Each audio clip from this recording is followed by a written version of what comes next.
It started out of the blue. Our protagonist woke up on the table. He was confused because he remembered being in a restaurant and eating expired food.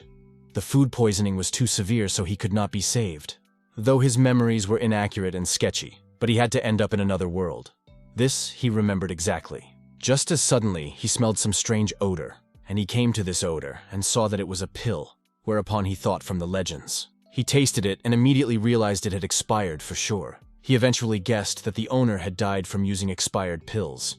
Consequently, by using them, the body dies. He wondered why the owner was as lucky as he was to move into his shell in the modern world. As a friend, some man flew into the house and started shouting young Master Chen's name. He didn't even realize it was said to him. Then this gentleman's man is in for a good night's rest. He didn't realize where the advantage of crossing over was when he crossed over. He really wanted a Goldfinger, artifacts, mythical beasts and fans. But what he wanted most of all was the system.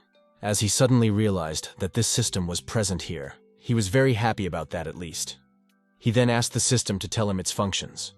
And then the invincible system was launched. And after the invulnerable openings, now he was glad that he had crossed the border for a reason. With this system, he would be able to enjoy food and drink endlessly in the future while embracing his wives and concubines. When suddenly there was a launch failure, it was a compatibility failure with the invincible system, due to the fact that the host died of food poisoning in both lives. He was specifically assigned a time management system. After that, the initial stage of the time management system opened up.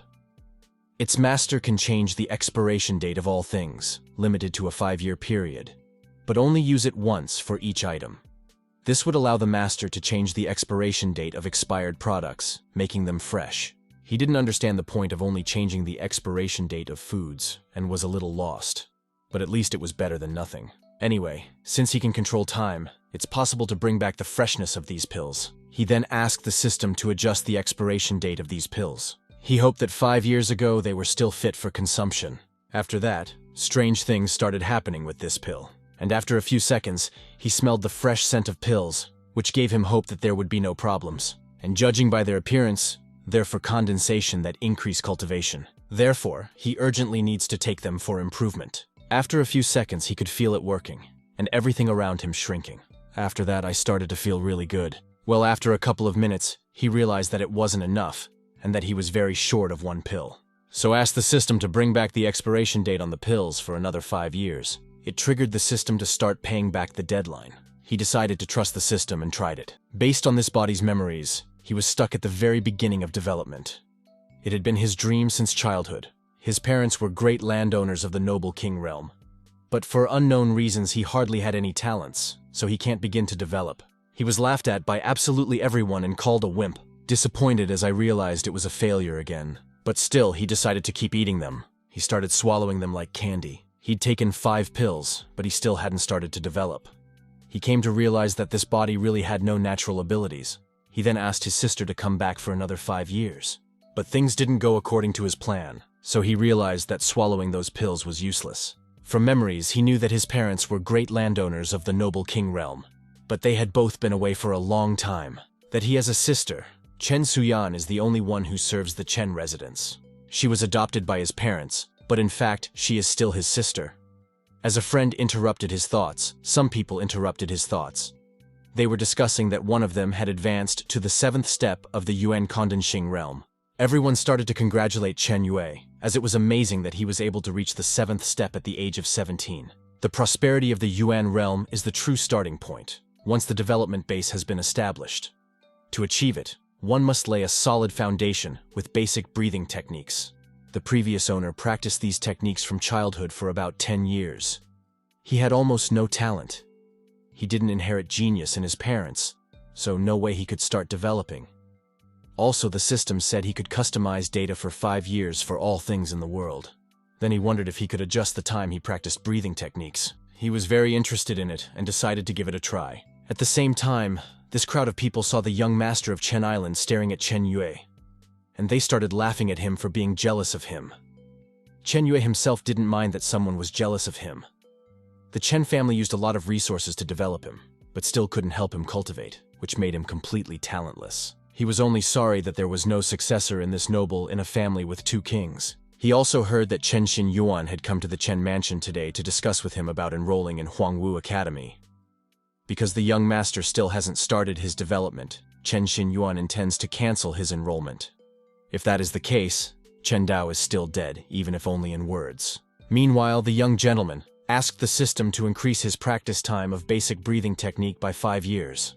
The clock started moving. And it really worked. His mind is filled with a huge amount of thoughts about this technique.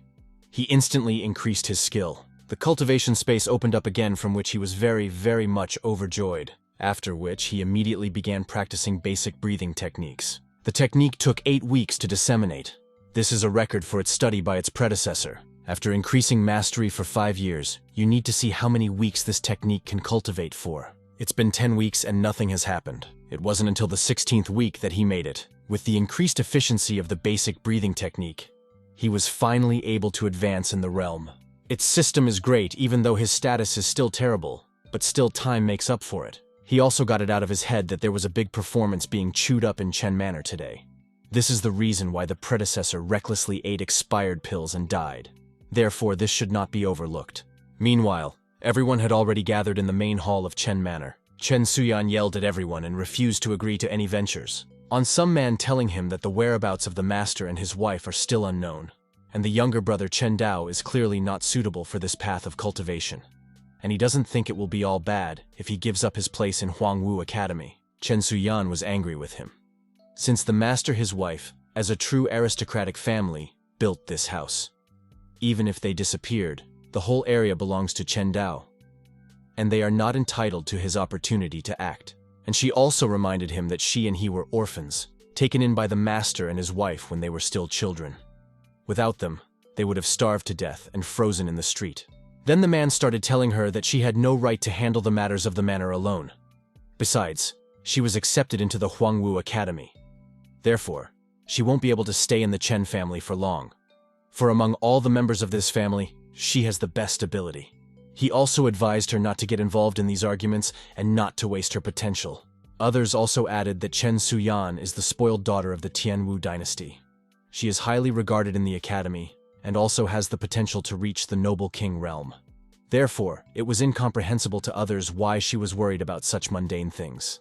One of the boys decided to explain to her that they didn't want to deprive the young master of his position. It was just that he was too ambiguous, that one had wasted a huge amount of family resources, but never formulated his cultivation base. He's not worthy of being an academy disciple. Chen Suyan stood up very menacingly, once again told everyone that after the disappearance of his wife's master, Chung Hawk, Seihold was left without a head. Also told the secret that I understand and know about the intrigues they are weaving behind their backs. She especially paid attention to Chen Xinan. It was clear to everyone that he wanted to take away Chen Dao's seat on the admissions committee to give it to his fiancée, Li Tiner. And she had already said that there was no way she would agree with their decision. This made Chen Xinanyi very angry that she is not the only one dictating the rules in this family. They are doing it in the interest of the family.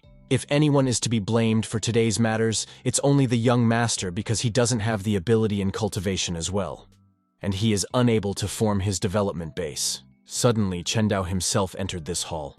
Everyone was shocked at his appearance. Well, the one of course realized that he seemed to be right on time when he heard the loud screams. Asked him why and what he's doing here. Chen Dao explained that he had come to look around. Judging by his memories, it was all because of him. Though his older sister, she took care of him like a mother after his parents disappeared. She took care of him, protecting his family, and silently endures all of this. After which, Chen Suyan said that he had nothing to do here, and asked him to leave as she would take care of everything herself. She knew it was better to make him leave. After all, she couldn't let them use his cultivation as leverage. Chen Xinan started to act, and suggested that everyone talk about the drained matters since the young master himself had come here. Chen Dao was in no hurry to go anywhere, and decided to look at this clown theater. The sister immediately requested that he listen only to her. She realized they could no longer avoid dealing with these issues, but it was too dangerous for him to be here. Chen Dao grabbed her hand. From the surprise, she was surprised. Chen Dao told the one to relax and trust him completely. Afterward, he asked the men what they wanted to talk to him about. Chen Xinan had already started to ask the question by name, when suddenly Chen Dao interrupted him and asked him to address him as young master, for they were in the main hall discussing important family matters. It really pissed him off and also put Wednesday in a stupor, as he didn't understand what had happened to him and why he was being too cocky. Still, The one was right, and he began to address him as a young master. He revealed his displeasure that the one had not started his cultivation yet, so they all decided to suggest that he refuse to enter Huangwu. The place in the academy should be taken by a more outstanding disciple and their family. Chen Dao laughed and asked him to show him who this more prominent family member was that he should give his seat to. Chen Xin-an then proudly replied that Liu Tinger was a good choice. Although she is young, but she has a great upbringing. Chen Dao understood that she was his daughter-in-law, which was a great choice for him. My sister even chipped in and said he was getting more and more unscrupulous every time. Chen Dao decided to tease him, saying that he obviously has no conscience at all. This made Chen Xian very angry. He started yelling at him that no matter what, she had started cultivating as early as 5 years ago. Liu Tinger could match the young master like 2 fingers to the pavement. Chen Dao began to slowly get up from his chair while telling him that the reason why the Tianwu dynasty provides free tuition to Huangwu to every aristocratic family is to reward their contribution to the dynasty's name. It is offered to any aristocrat. So he asked him how Liu Tinger could get it if she wasn't even from a rich family. Chen Xinan began to angrily explain that she had joined the Chen family and was now a part of it. After entering the Huangwu and I Academy, the future contribution would be much greater than someone who had not yet started cultivating. After that, people began to protest, as the decline of the aristocratic Hokcheol Da is a foregone conclusion, and the Chen family needs a rising star. The man who was sitting in this hall also pointed out that, in the current situation, they could only delay the fall of the Chen family. They also all hoped that the master and his wife would return soon. Chen Suyan didn't understand them, as they were all just conspiring to intimidate his brother. Then she shouted to attack her if she had the courage. Chen Xinan didn't want to argue a pointless topic with her.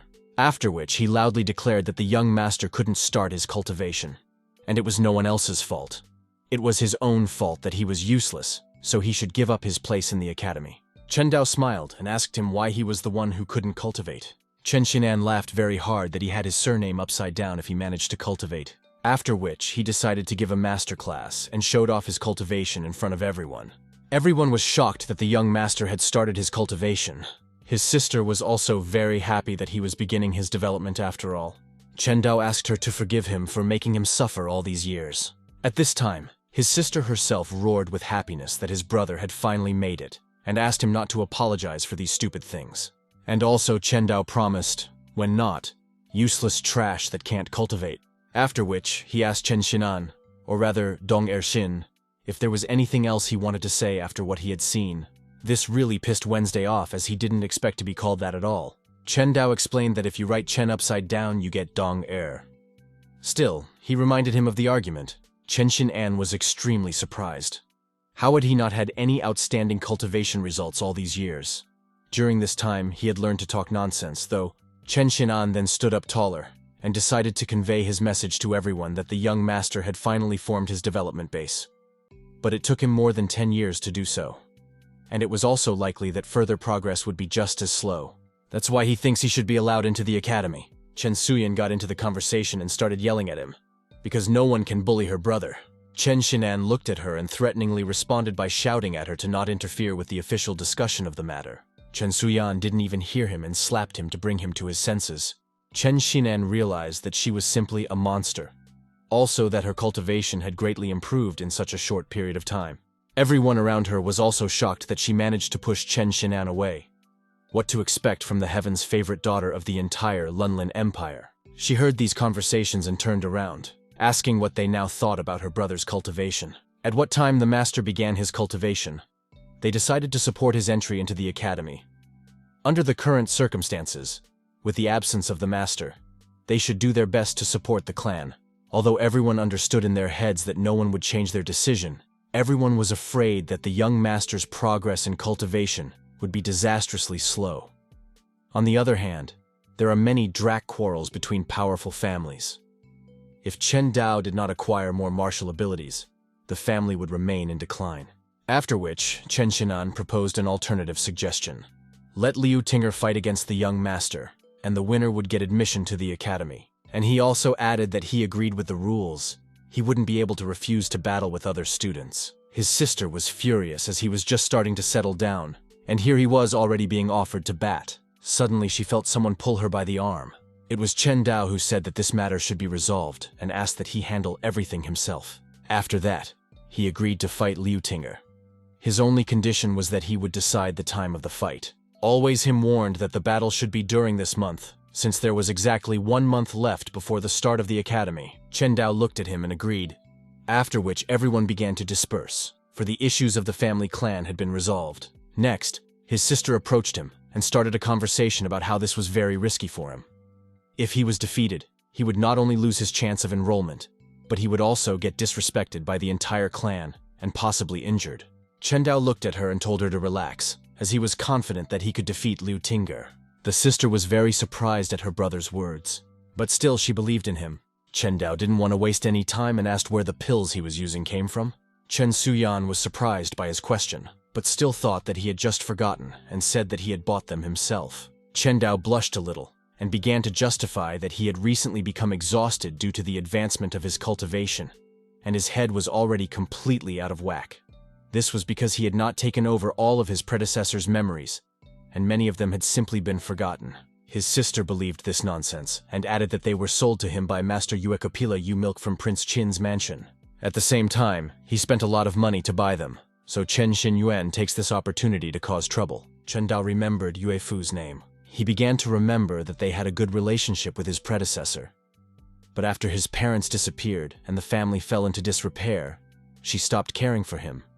Even sold expired pills. But still, Chen Suyan was glad that these pills were effective. At least they helped him in his cultivation advancement. Chen Dao explained that there was nothing to be happy about since she had sold him these pills that had expired. It could be said that she was directly responsible for the death of his predecessor. It was very upsetting for him, but still he would remember the act. It came to my sister that if that was the case, then even Prince Qin's lousy mansion was driving their family around, and they're probably being bullied by the lack of a head. Chen Dao saw somehow very angry, asked her to calm down since the decline of their family had let her see the true faces of many parties. Now there was nothing more important than her increase. He also promised that he would cultivate diligently from now on. His sister was very happy for him as it showed how much he had matured after all. That same day he decided to change everything in his life and go to the library. Now that he has started to improve, he needs to practice his technique and increase his strength. Once inside, everyone was shocked to see the young master. Chen Dao didn't even pay attention to them and immediately went to look for the book. A few minutes later, he found a book called Shooting Star Fist. Then one kid approached the others who had reacted very sharply to the young master and asked why they were being so nice to Chen Dao. Then it was explained to him that the young master had begun to cultivate, and they must now of course be more polite than before. I was shocked at how much they overestimate him.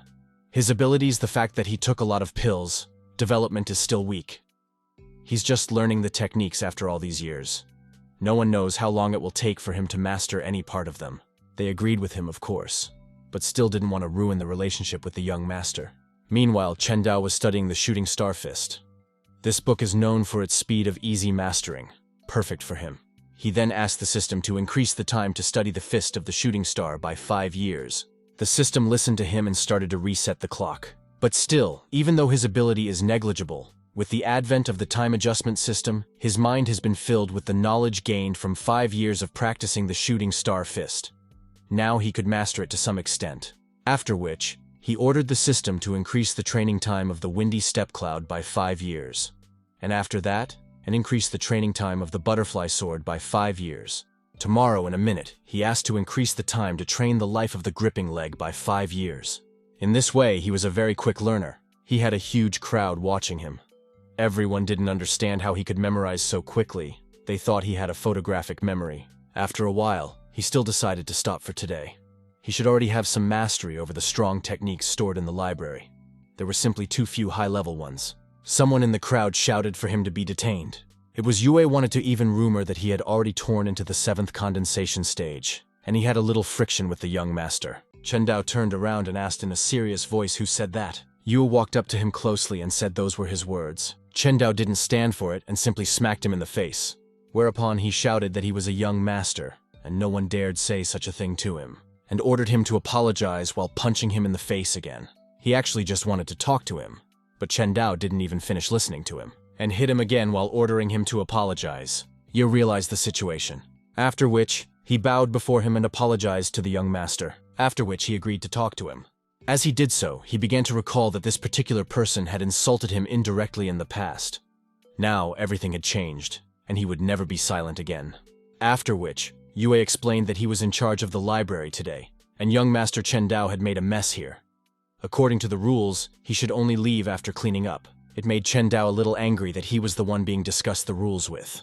For this library belongs to his family, and he makes the rules here too. Yue was furious and wanted to spit in his face, but realized there would be very bad consequences. Chen Dao wasn't done with that and started calling him names, while challenging him to a duel. Yue didn't understand what the young master meant. Chen Dao then explained that he was simply giving him the opportunity to openly attack him in broad daylight. Yue didn't understand why it was for him, and asked again if it was true. Chen Dao only shouted for him to hurry up and attack him, otherwise he was bored. Yue laughed at him after all he had only overcome in one condensation stage. After how many years, he dares to be so arrogant. Still, he was very eager for it, and decided to let him see his new technique, the base stage of the fire cloud. But no such thing. Chen Dao used the fire cloud fist. Guek was very surprised. From surprise, he simply lost, for he had not expected the small stage of fire cloud fist skill from Chen Dao. Also didn't expect that a young master would be able to master the small degree of the fire cloud fist with just a single flip through the technique scroll.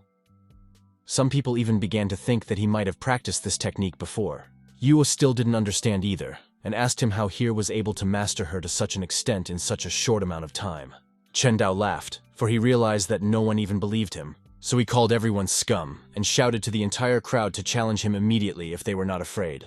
And so one of the crowd agreed to fight the young master himself. He immediately flew at him at that, used his hurricane legs, which he has trained for 3 years. Chen Dao dealt with him in a single move like nothing had happened.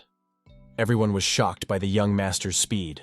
After which, Chen Dao turned around and spat at him while saying that he was weak. And after that, he showed everyone the real tiger attacking technique. Everyone was shocked to see a small stage of mastery again. No one believed that the young master was finally able to see through. It had been so little time since he had already learned so many techniques to the small mastery stage. After which, Chen Dao approached them and asked if they were now satisfied. Several people fell to the floor and started apologizing. Then he asked what about the others. The others also began to bow to him and praise him. Chen Dao realized that the family was in crisis and at risk of decline. Therefore, he needed to go to extreme measures to unite the people and end the war. After which he went to his home as suddenly someone started shouting his name Ji. He turned around and saw a familiar face and asked what he wanted. After which this old man provided him with the pills that Yue Fu had sent. Chen Dao was surprised that there were pills in there. When I smelled them, I asked why the pills smelled sour. The old man explained that Master Yue Fu said that it was a freshly made canned pill that could boost his IQ and help him focus. Chen Dao was happy about this and took them away. At that, he asked the old man to thank Yue Fu on his behalf. Except the old man warned him that these pills are a lot more expensive than the last ones. They cost 500 gold pieces apiece. Chen Dao then asked the old man to tell Yue Fu that he urgently needed all kinds of pills, and in the future he would pay for everything at once. The old man understood all this and proceeded, with instructions. Meanwhile, Chen Dao realized that she wanted to trick him with expired pills again, but now he's not going. While doing so, he even asked for hundreds of gold pieces again, which even a normal person can't earn that amount of money in his entire life. When he got home, he asked the system to return the expiration date of these pills to 5 years. In the end, the system only got 3 pills out of all the ones that succeeded. It seems that the other pills had been stored for so long that rewinding the expiration date to even 5 years did not work. Still, he tried these pills and used condensation. First stage, second stage, third stage, fourth stage. And he finally managed to make a stage 5 condensation. Who would have thought that these 3 pills could be so effective? The preserved pills are different from the rest. He is even afraid to imagine them, where Yue Fu got this trash. Although Yuan condensation is now at the basic stage, it will take an ordinary cultivator at least a year to break through to the 5th stage without the help of medical pills. But he needs to go even faster. In that case, he needs more pills from Master Yue Fu. In the meantime, his sister came to his house. She'd heard about everything that had happened yesterday at the library. Chen Dao only laughed and said that everything was fine. While he was saying all this, Chen Suyan felt that his aura qi had increased significantly. Thus, she realized that his cultivation had increased again. Chen Dao then decided to brag and revealed that his condensation had currently increased to the 5th stage. Chen Suyan was shocked when she heard that he was at the 5th stage, but still looking closer, she saw that he had just started his cultivation and was puzzled. Then she decided on her own, checking things out and touching her brother. She realized that he really wasn't lying. She was very happy that her brother was actually a genius. She was worried at first, but now she was confident that he would be able to defeat Liu Tinger. After which, she handed him a box that contained a few pills she had prepared for him. She had used her accumulated prizes from the academy to pay for them, so no one would be able to say anything about it since they weren't paid for by the financial family. Chen Dao was very happy but still said that it was not worth it.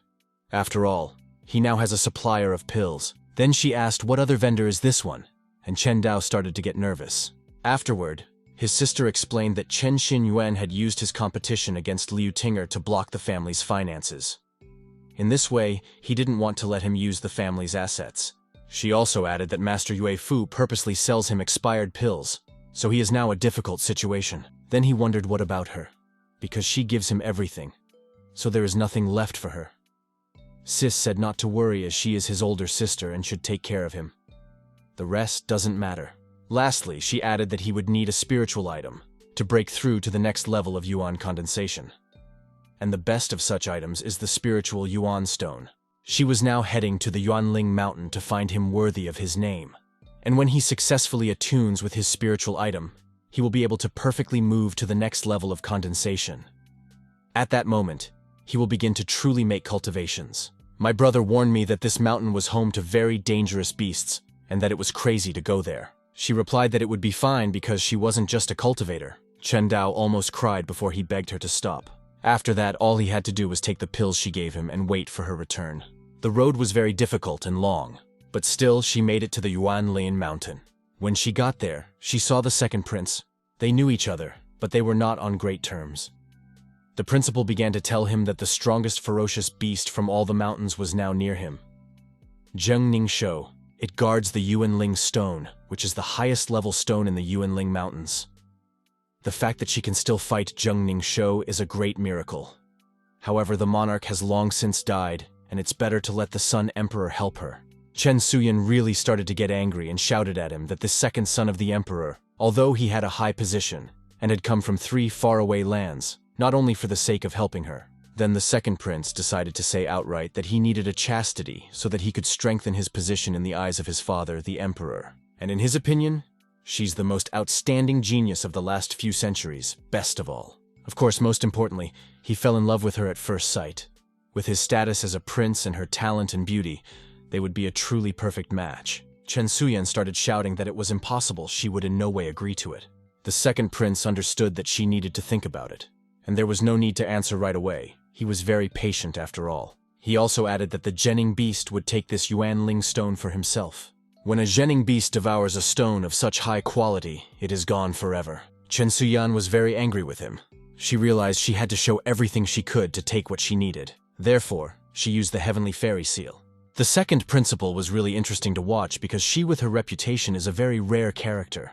The first time he sees such celestial art that seems to have sprung from fantasy. At that time, one of the assistants told him that this heavenly force rarely manifested even in millennia.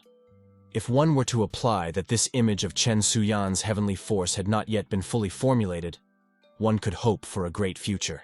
So one should not miss the opportunity to win this woman and get her as a companion. Then he will be like the sun in the sky, with a future filled with innumerable achievements. Chen Suyan became very angry, and the head was to kill this beast. The beast felt the bloodlust and only got more excited. When she saw him running at her, she even got a little worried. And after that, she felt a strange aura. Even the second prince felt it and was shocked, since it's not just a Zhening beast, but it has the blood of the Phoenix god.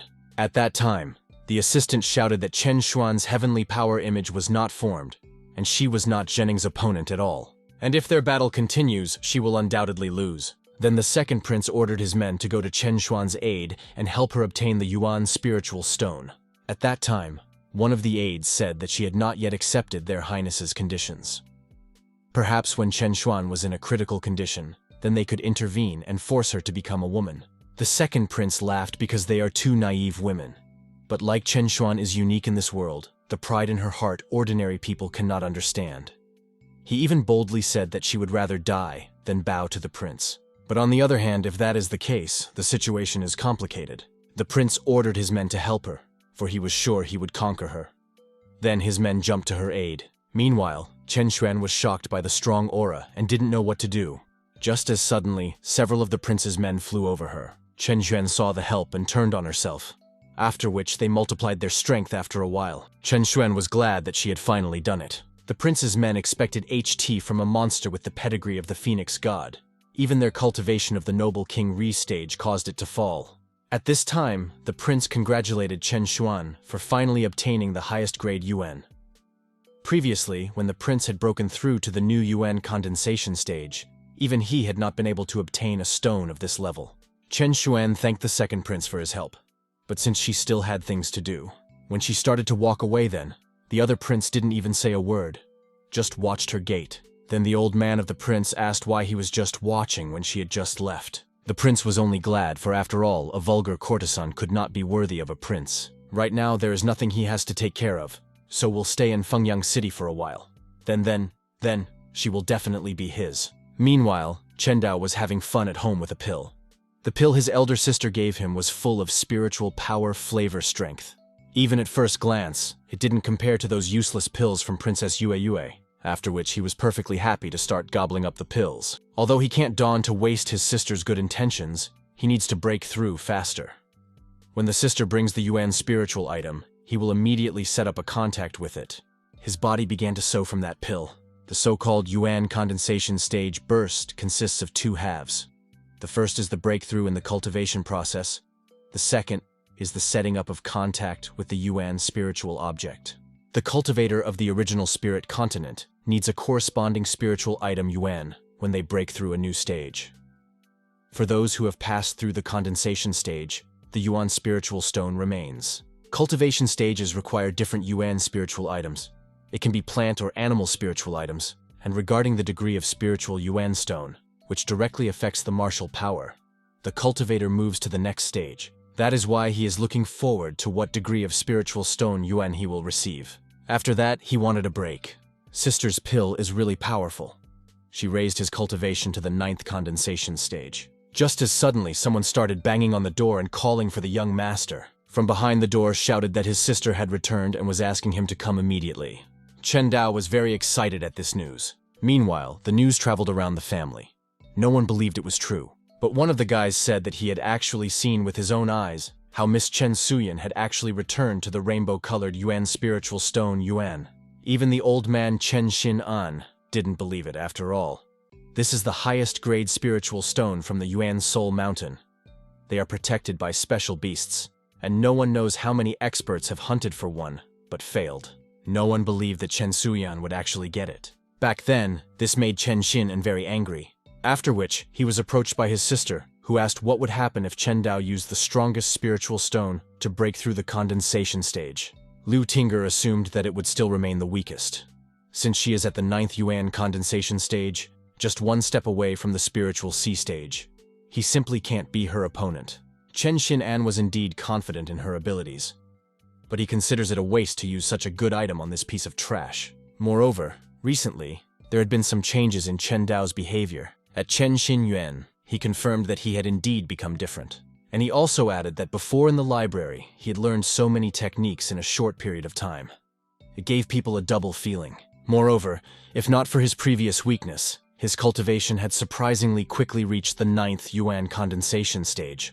Liu Tinger added that it is really worrying even that the useless waste ascent trail may not be like this in reality. Well, if that's true, she might even lose to a trash like him. Then she remembered from the past how little Chen Dao had invited her to go fishing. But then she refused him, for she had a cultivation lesson with her brother. And as she was leaving, she decided to open up to him and end their relationship. Said his mere existence embarrassed him, and added that everyone is laughing because of her playing with a piece of trash like him. So she asked from then on not to approach her or look for her as she has to improve herself, and so future meetings would taper off. Chen Xinan then instructed Chen Yue to do so, and after he completes the task, he can choose one of the highest positions in the family. Chen Yue convinced him that everything would be fine, and he kept his promise. But before leaving, Chen Yue stopped him. Then he asked if he had any other errands to run. He just gave him the artifact. It'll go perfectly with this one.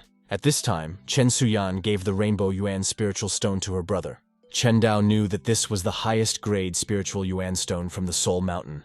He had heard that they were under the protection of the strongest demonic beasts. Many trained cultivators wanted to obtain it. Therefore, he immediately asked if she was injured somewhere. Chen Suyan assured him that she was fine and asked him to use this Yuan spiritual stone quickly to break through. With this spiritual Yuan supreme stone, he can perfectly attune and gain tremendous power after a breakthrough, after which he went to meditate at once. Suddenly someone started banging on his door. He realized it might not be his sister and hid the stone from prying eyes. There was a guy there who asked him to come to his sister's house urgently because she had a very urgent matter. Chen Dao believed him and told him to show him where to go. As soon as they left Chen Dao's house, a hooded guy with a cloak was waiting for yours. It was Chen Yue, who didn't think he would be so easily fooled. After that, he quickly went into the house to retrieve the stone. In fact, Chen Dao had figured it all out and knew, so he waited for a moment for him to come in and returned. Chen Yue was shocked when he saw him. Chen Dao realized that it was Chen Yue, and warned that breaking the rules of the family was punishable by the seizure of his cultivation and exile. Chen Yue agreed with him that he really underestimated him. He wasn't going to give up at all. Since the Yuan spiritual stone was finally in his hands, laughing, he pulled a real rock out of his pocket. Chen Yue was shocked and in a stupor that he had managed to trick him. He decided to double-check everything himself, and indeed, that box was empty. They both realized that a battle was about to happen, so Chen Dao immediately used the 9th condensation stage. He didn't even have time to react before he slammed into the wall. He was shocked that he had a 9th condensation stage and asked how his cultivation was even able to reach that level. Chen Dao started counting to 3 and warned if the latter didn't admit defeat, he would kill him. Chen Yue stood up and laughed loudly. He didn't want to use force, as it would be a great loss if a young master died. After which, he took out an artifact from his brother and told him that the power in this heavenly talisman was equal to hitting a full-strength cultivator at the peak cultivation level of the spiritual sea. Even if he had a 9th stage Yuan condensation, he wouldn't be able to survive. Chen Dao realized that this talisman was really strong, and it would cause a lot of trouble. As Chen Yue suddenly heard some noise from behind the door, Yurishka immediately realized that someone was coming, which of course was not to his advantage. He then turned to the young master and asked him not to hold a grudge, and wished him a happy journey to the afterlife.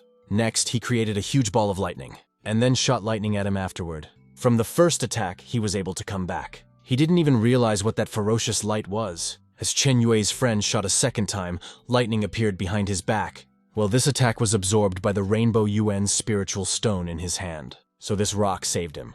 Chen Yue didn't understand what had happened and why it didn't kill Chen Dao. Then he started setting even more orb to kill it for sure. But suddenly something strange happened. That orb was so strong that it just knocked him out. Chen Dao didn't realize what it was in the first place. He just saw the glow nailed Chen Yue. Meanwhile, he was just lying unconscious on Earth. Then it came to Chen Dao's attention that this was a criminal killing to uncover the truth. Chen Xin-Anan and Liu Tinger were watching this. Liu Tinger was certain that Chen Yue's older brother was really unworthy of being the young prince's rival. But fortunately, she had prepared this talisman in advance. At this time, Chen Yue kept wondering how Chen Dao had become a yen, for his growth rate was simply astounding. He was not very happy that the Yuan spiritual stone was broken, and Chen Yue died, but without revealing any information. Otherwise, after attuning to the spiritual Yuan stone to the highest degree, the strength of this debris would increase exponentially. Liu Tinger then questioned why they didn't kill the young master directly. Chen Yue explained to her that it wasn't time yet. Besides, the family's estates were still not under his control. So for now, this young master remains a piece of garbage, and that day will come sooner or later. Although Chen Xin-An was satisfied that they, together with Liu Tinger's family name, stopped the young master from attuning to the strongest Yuan spiritual stone, the latter still sought a way to break through to the spiritual sea stage, and it bothered him his terrifying cultivation speed posed a threat to her in the competition. Liu Tinger asked him not to worry as she would definitely defeat this trash. And afterwards she went up to him and told him to do her best for him as she was a very important person. After a while, the sages of the family along with his sister entered Chen Dao's house, and they saw a picture of the dead Chen Yue lying there, and above him was the intact Chen Dao. Sister immediately noticed that the rainbow spirit stone had broken and didn't understand how this could have happened. Then the elder shouted that the apprentice of the family was ungrateful, and added that he fully deserved to die, for he wanted to kill the young master. Chen Dao added that it must be someone watching it all from the shadows, and he believes that the elders will reveal the whole truth. At the same time, he said that the real conspirator, this is Chen Xinan. He also ordered that everyone be notified immediately of the family meeting to discuss Chen Xinan. The elders started to say that it was all crazy since Chen Yue was already dead, so they had no proof that Chen Xin-an was behind it all. In response, Chen Dao shouted for those to shut up. The elder understood that Chen Xin-an was taking action against him, and it was against the rules of the family. He didn't understand how the latter could talk to him, know what it had come to. But still, since he had no choice, and since the young master read such a way out as the only way out, he would follow his advice. Well, if the situation is different from what he heard, let the young master take responsibility for the consequences. Chen Dao understood all this and agreed with him, after which he sent them off. Then he turned to his sister and asked if she thought he was reckless too. She confidently said that he is the young master of the family and his decision is the family's decision. And also, she will support him in any situation. However, she understood that Chen Xinan would never admit his guilt and might use the situation against him. At this time, it would be even harder to convince people as a young master. Chen Dao told her not to worry as he was 100% confident. The only thing she felt sorry for was that the spiritual Yuan stone was supremely broken. Otherwise, it would have attuned to it, advanced to a new Yuan condensation stage, and received a huge increase in strength. Therefore, she decided to get another one from the spiritual Yuan mountain for him. Of course, the other one wouldn't compare to this stone, but she would try to get the best one left for him. He took a rock and fixed it because of his system. The sister was shocked at how he did it. Chen Dao realized that his sister was someone who was willing to give her life for him, and that she treated him better than anyone in this entire world, and he shouldn't hide anything from her. After which Chen Dao explained that it was his power, and she was now the only one who knew about it. He also said that Chen Xin-an is chasing after glory. Everyone knows this. And they have to chase him away to bring peace back to the family. That is why he shares with her with such a secret today. His sister was shocked, but still agreed since she was his big sister after all. He asked her to stabilize the situation first and he would join later. Meanwhile, there was already a ruckus going on in the family room. Chen Xin-an announced that he had heard the young master was going to accuse him. This news made him laugh and he decided to tell everyone. Chen Xian was very angry at him and said that he was no better than anyone else, which he was guilty of. He replied that he didn't understand what crimes she was talking about. Chen Dao looked at him and ordered him to kneel down. Tut did nothing and was in a stupor, so Chen Dao repeated to kneel down again. Chen Xinan came to his senses and started yelling at him for overreaching his power. Then he asked his sister to deal with him. The sister immediately, without wasting a second, jumped on him. But still, Chen Xinan managed to fend off her attack. After which, now in Chen Suyan repeated for him to kneel down. Chen Xinan didn't understand what Chen Suyan was doing. His sister also began to order him to kneel at the young master's command. He realized that the case wasn't going to happen. So he got down on everyone's knees and started shouting to everyone to hear him and help. One of the elders stood up and shouted to Chen Suyan what kind of thing she was doing. The second person she met also got up and started playing on her that this was too much, and that the Chen family was not a place where she could do whatever she wanted. Chen Suyan simply said that she was following young master's orders, and that it didn't seem like a rebellion at all. That was when Chen Yue himself burst into the hall. Chen Xin-an was shocked when he saw Chen Yue and couldn't believe his eyes. The elders also couldn't believe that he was alive since they had personally seen him lying dead on the floor with their own eyes. Then he began to announce to the entire hall that he had acted on behalf of Chen Xin-an to kill the young master. And he also added that the latter had sacrificed him to erase all the evidence. It was very low of him to finish him off there himself. Chen Xin-an was shocked, for he had used the Heavenly Thunder Talisman to smash Chen Yue, and he couldn't just survive. One of the elders decided to see if it was really him, so he decided to approach to identify him. When he got closer, he realized that he was without a doubt Chen Yue. This news made Chen Xin-an even more shocked. Young master intervened in the conversation and asked Chen Xin-an what else he could say about himself. A few hours ago, Chen Dao went and rolled back Yue's lifetime by 2 hours, thus saving his life. In return, he would have to complain against Chen Xinyuan in court. Chen Yue decided to tell everyone the truth about him. After which, he said that the day he heard that the young master had obtained the Rainbow Spirit Stone, he had ordered him to destroy it in order to prevent the young master from greatly increasing his strength. Deliberately, he had given him the Heavenly Thunder Talisman, but just in case he failed to complete the task. But even more than that, Chen Yue would never have thought that the one was so despicable that besides destroying young master He's spiritual stone, he would kill him to cover his tracks. Everyone was silent, and no one even chose to stand up for Chen Xinan. Even on the contrary, one of the wise men began to sling mud at him, for he dare not even be in the family. The shouts in the hall rose up more and more. At the same time, Chen Yue wanted to tell even more secrets about him. Chen Xinan couldn't stand it and decided to kill him, since those present must not learn the truth. But he was stopped. More specifically, it was Chen Suyan who stopped it. After which, she asked Chen Yue to keep talking. Chen Yue revealed that the family's decline was due to the disappearance of the family's two greatest owners. But no one even guesses Chen Xinyuan's involvement in this. He's been lining his own pockets and profiting from the family's assets all these years. At least half of the Chen family's assets were stolen by him. For many years, he had constantly suppressed the young master, causing his position in the Chen family to decline. He had been lining his pockets with the Chen family's assets, as well as developing his faction. All of this with one goal: to completely subjugate the Chen family to himself. This man is the exact opposite of the honorable representative. In fact, he is a thief. After hearing all of this, Chen Xinyuan then asked him how he would prove all of this. Chen Yue decided to take out something to confirm with his words. Chen Yue took out a book in which he had entered all of Chen Xinyuan's crimes over the years. Chen Xinyuan was shocked by this book. He had already realized that he was in for a very big surprise. Then Chen Suyan turned to Chen Xinyuan, and that he would not be able now to stay on the same level with Master and Madam. His parents adopted him young, but who would have thought he would dare bite off the hand that fed him? So she made the decisions to kill him here and now to rid the Chen family of the threat. Chen Xinyuan started shouting for her to stop.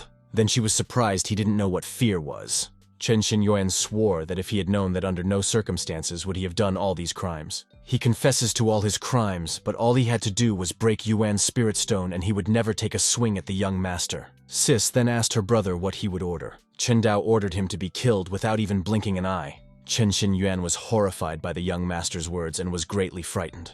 The sister decided to obey her brother and took a swing at him. At this, Chen Xinyuan started shouting to the entire hall for the elders to save him instead of just watching. Then the elders decided to take charge of the situation and began to forgive Chen Suyan to put her hands down and not do something stupid. Chen Xuan decided not to listen to the elders and continued her attack. But at the last moment, someone repelled Chen Xuan's attack, and Chen Xinyuan was also shocked at this. It was some stranger all in black. Chen Suyan was completely shocked as she had not expected this. Eventually, she decided to jump off into the distance to clear the situation. That being said, Chen Suyan definitely realized that this person was very strong. The stranger also sensed a strong aura. Chen Suyan then decided to address him directly and asked him who he even was. At that time, one of the elders warned everyone to be careful, such as this person's cultivation is unimaginably strong. Then the stranger turned towards Chen Xinyuan and shouted for him to run faster. Chen Suyan was shocked that those were brazenly escaping from under their noses. Chen Suyan then decided to use the heavenly fairy seal, after which the image of a fairy appeared. At the same time, that image was catching up to the stranger more and more quickly. She almost got him, but he fought back at the last moment. Then he recognized that Chen Suyan was really strong, and he had underestimated her. Therefore, he needed to leave this place quickly. After which, he threw a grenade in their direction. And after a huge explosion, they just disappeared, thus escaping. Chen Dao only became even more convinced that Chen Xinyuan was actually a stray dog. Afterward, he asked what about the elders. Everyone kneeled down and agreed to join the young master. Meanwhile, those two had already reached their destination. Then they stopped.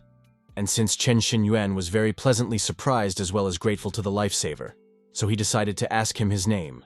But the stranger was silent and didn't even make a sign. Chen Xinyuan realized that he wouldn't hear his name and asked where they had come to. The one still remained silent. This annoyed Chen Xinyuan, and he decided that if Grace wasn't going to speak, he would leave first. A few minutes later, they came to some girl's house.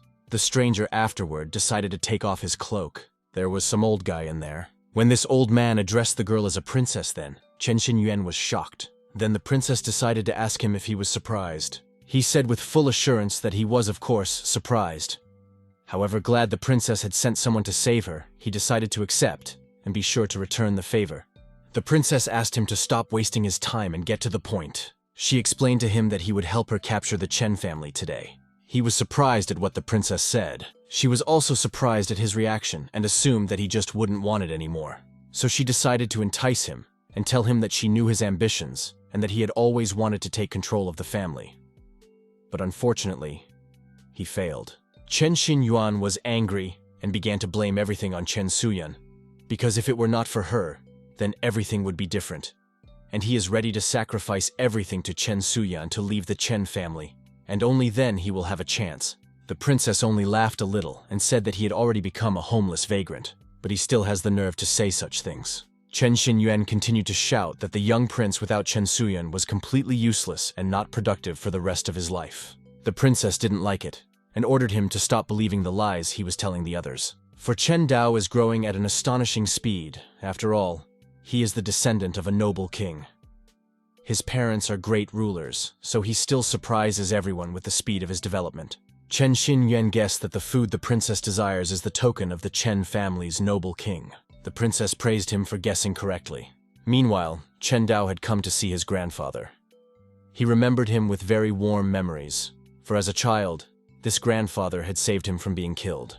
Since he was small, helpless, and on his own, he could certainly not sort it out against the experienced. But then he was lucky enough to be with his grandfather.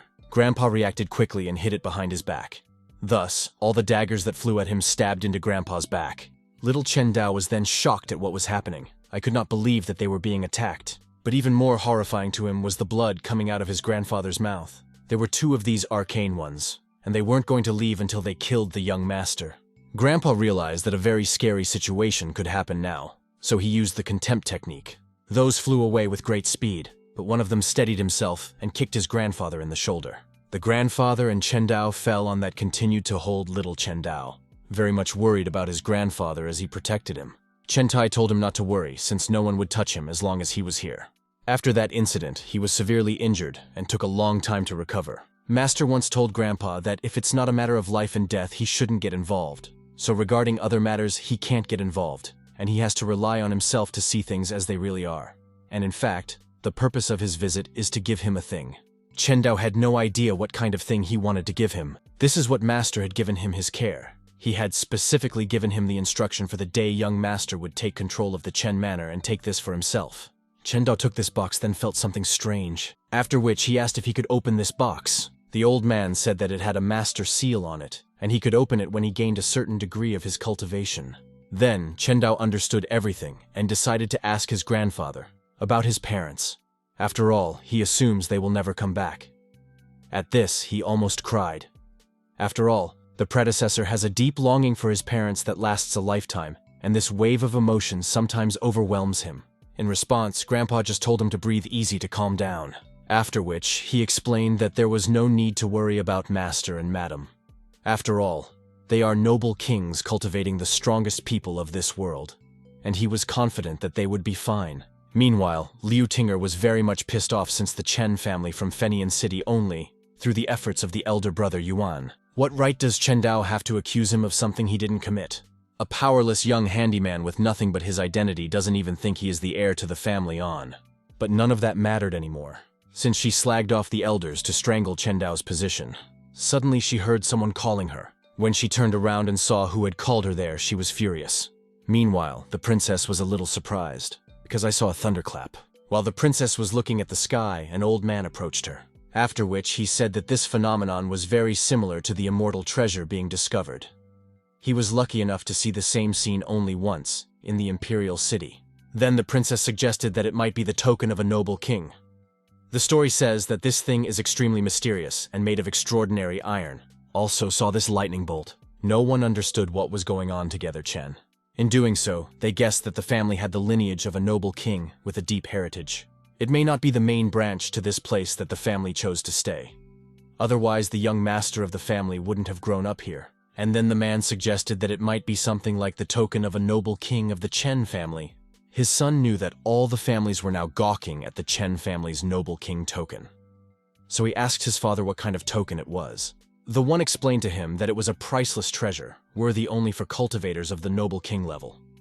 It was said that this token would help one overcome oneself, something cultivators could only dream of. Also, this token can provide a higher mandate.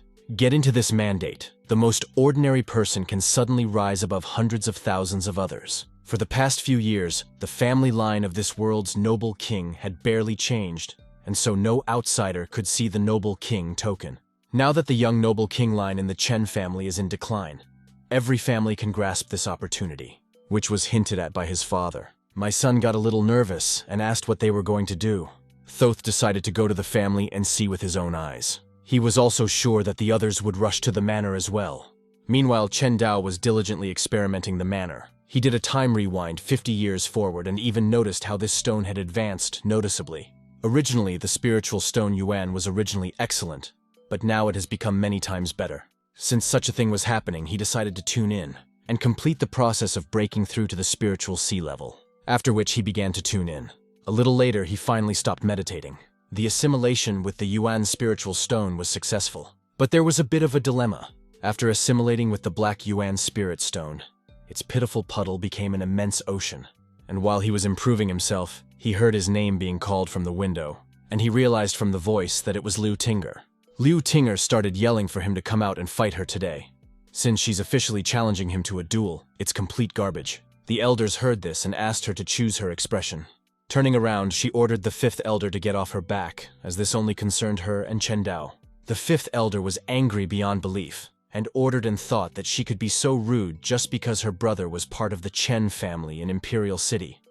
For such disrespect to a young master is a serious offense. Liu Tinger only laughed and headed towards the youngest master himself to deal with him. But it was closed, so she started yelling at him not to dare hide about her house like a turtle. She ordered him to fight her if he thought he had the strength. The fifth elder reminded her that they had previously agreed to fight, and the young master had said that he would decide when to fight. So he ordered her to leave the place immediately and stop making noise.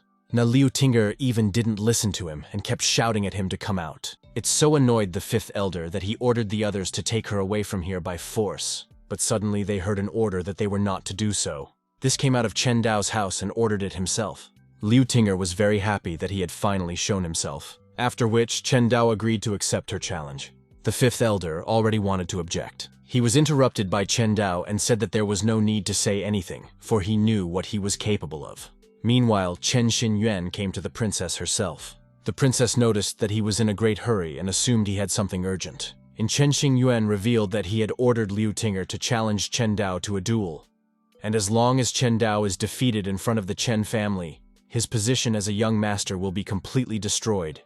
Then he will return to the family and help Her Highness obtain the Noble King token.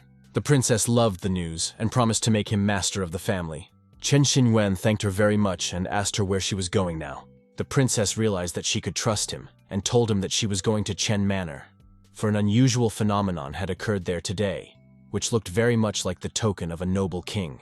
Chen Xinyuan assumed that Liu Tinger would probably have already defeated Chen Dao by now, so the princess would be able to enjoy his pathetic appearance. After a while, she still came to the Chen Manor and met up with an old acquaintance. The princess told him that she had come to visit the young master and to ask him to pay his debts. The young master owed her a lot of money, by the way. That guy also said that he came to find the young master to talk to him face to face.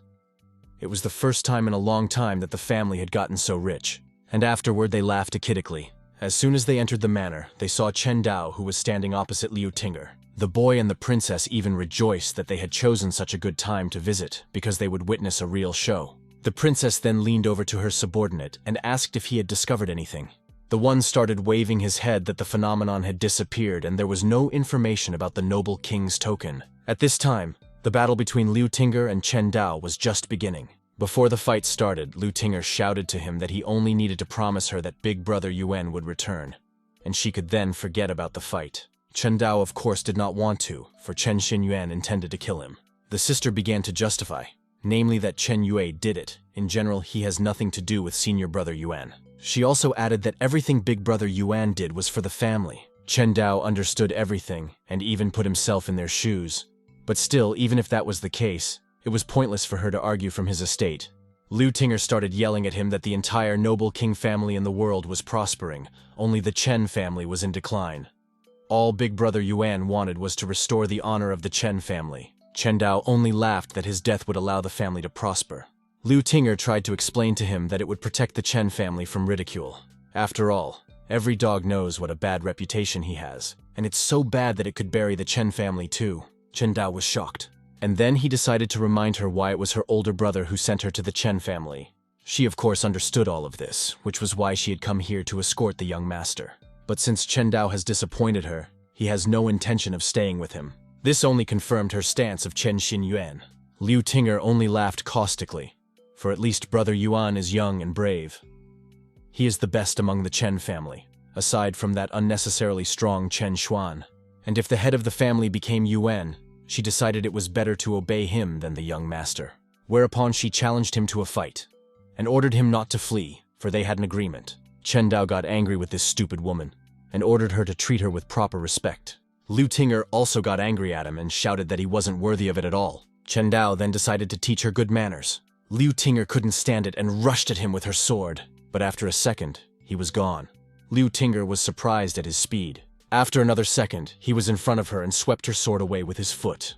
Liu Tinger couldn't believe that a brat like him was faster than her. Even the princess noticed that Chen Dao's cultivation had reached the spirit sea world. The guy had also swept up that even if that was the case, Liu Tinger had reached this level long ago.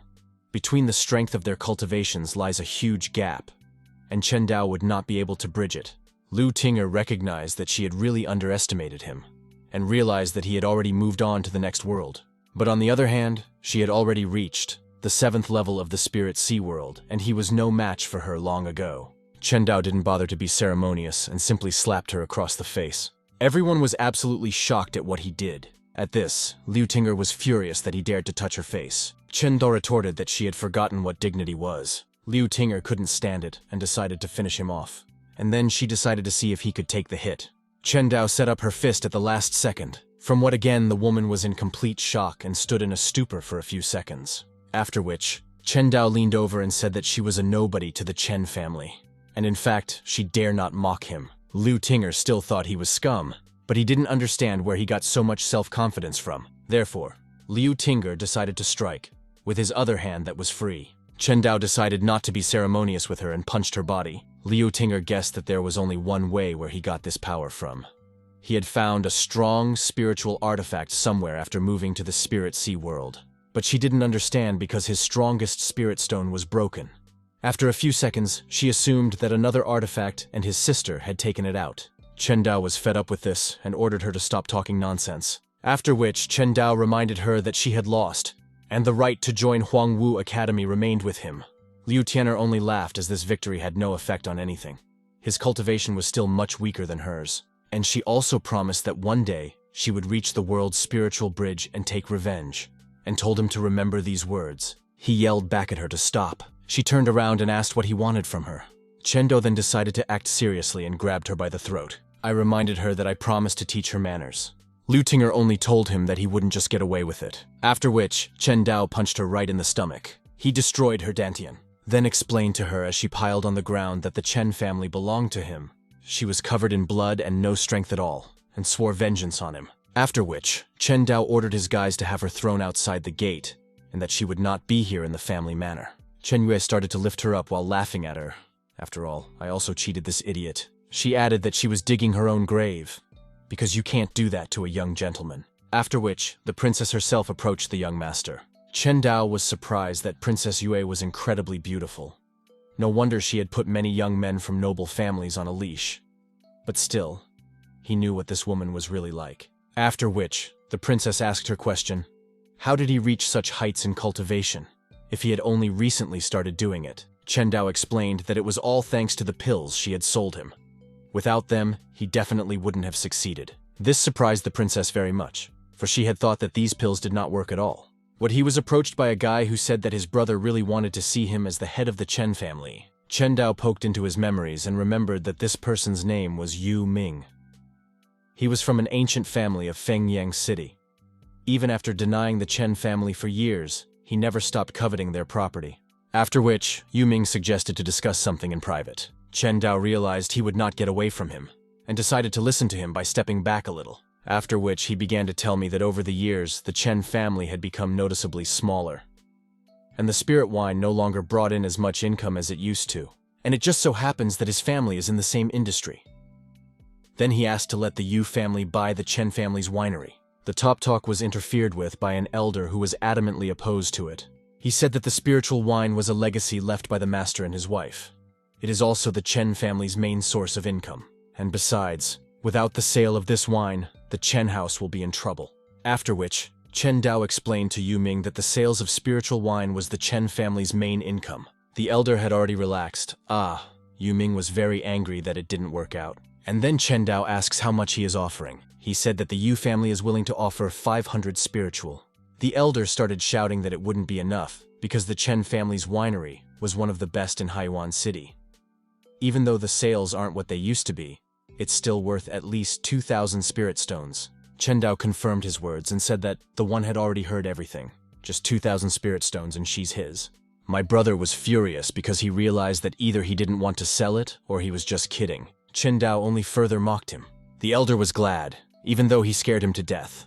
He thought the young master was really going to sell the family business. Yu Ming told him to think about this suggestion, and the family's spiritual wine sales would fall further, and his family would simply not be able to withstand the competition.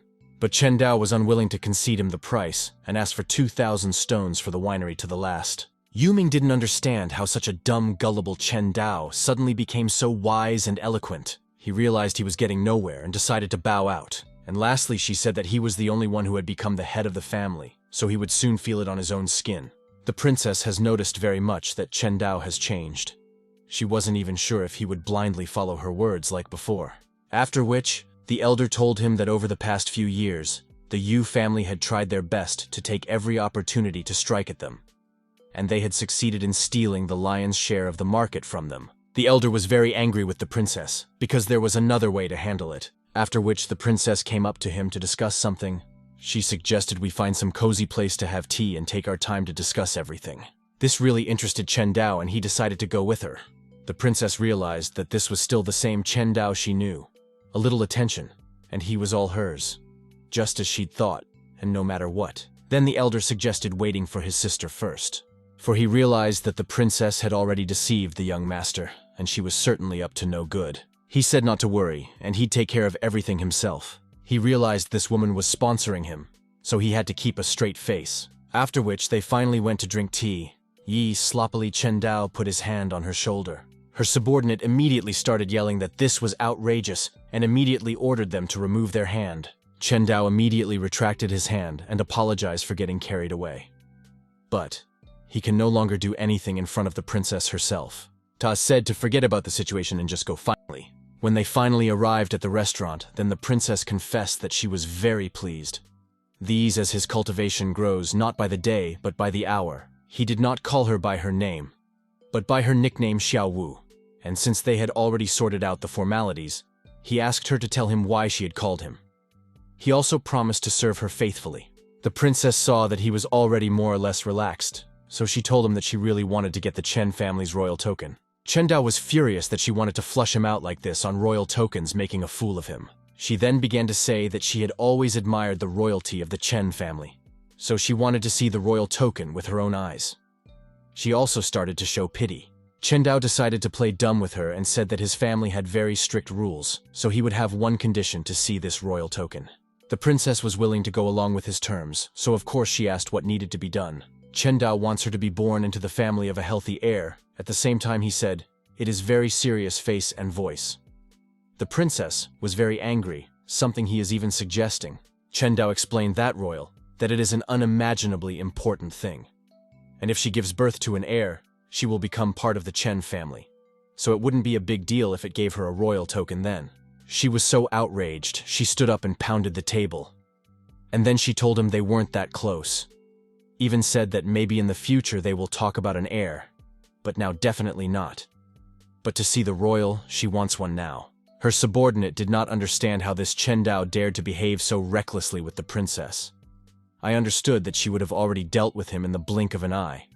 But unfortunately, this little guy is very useful.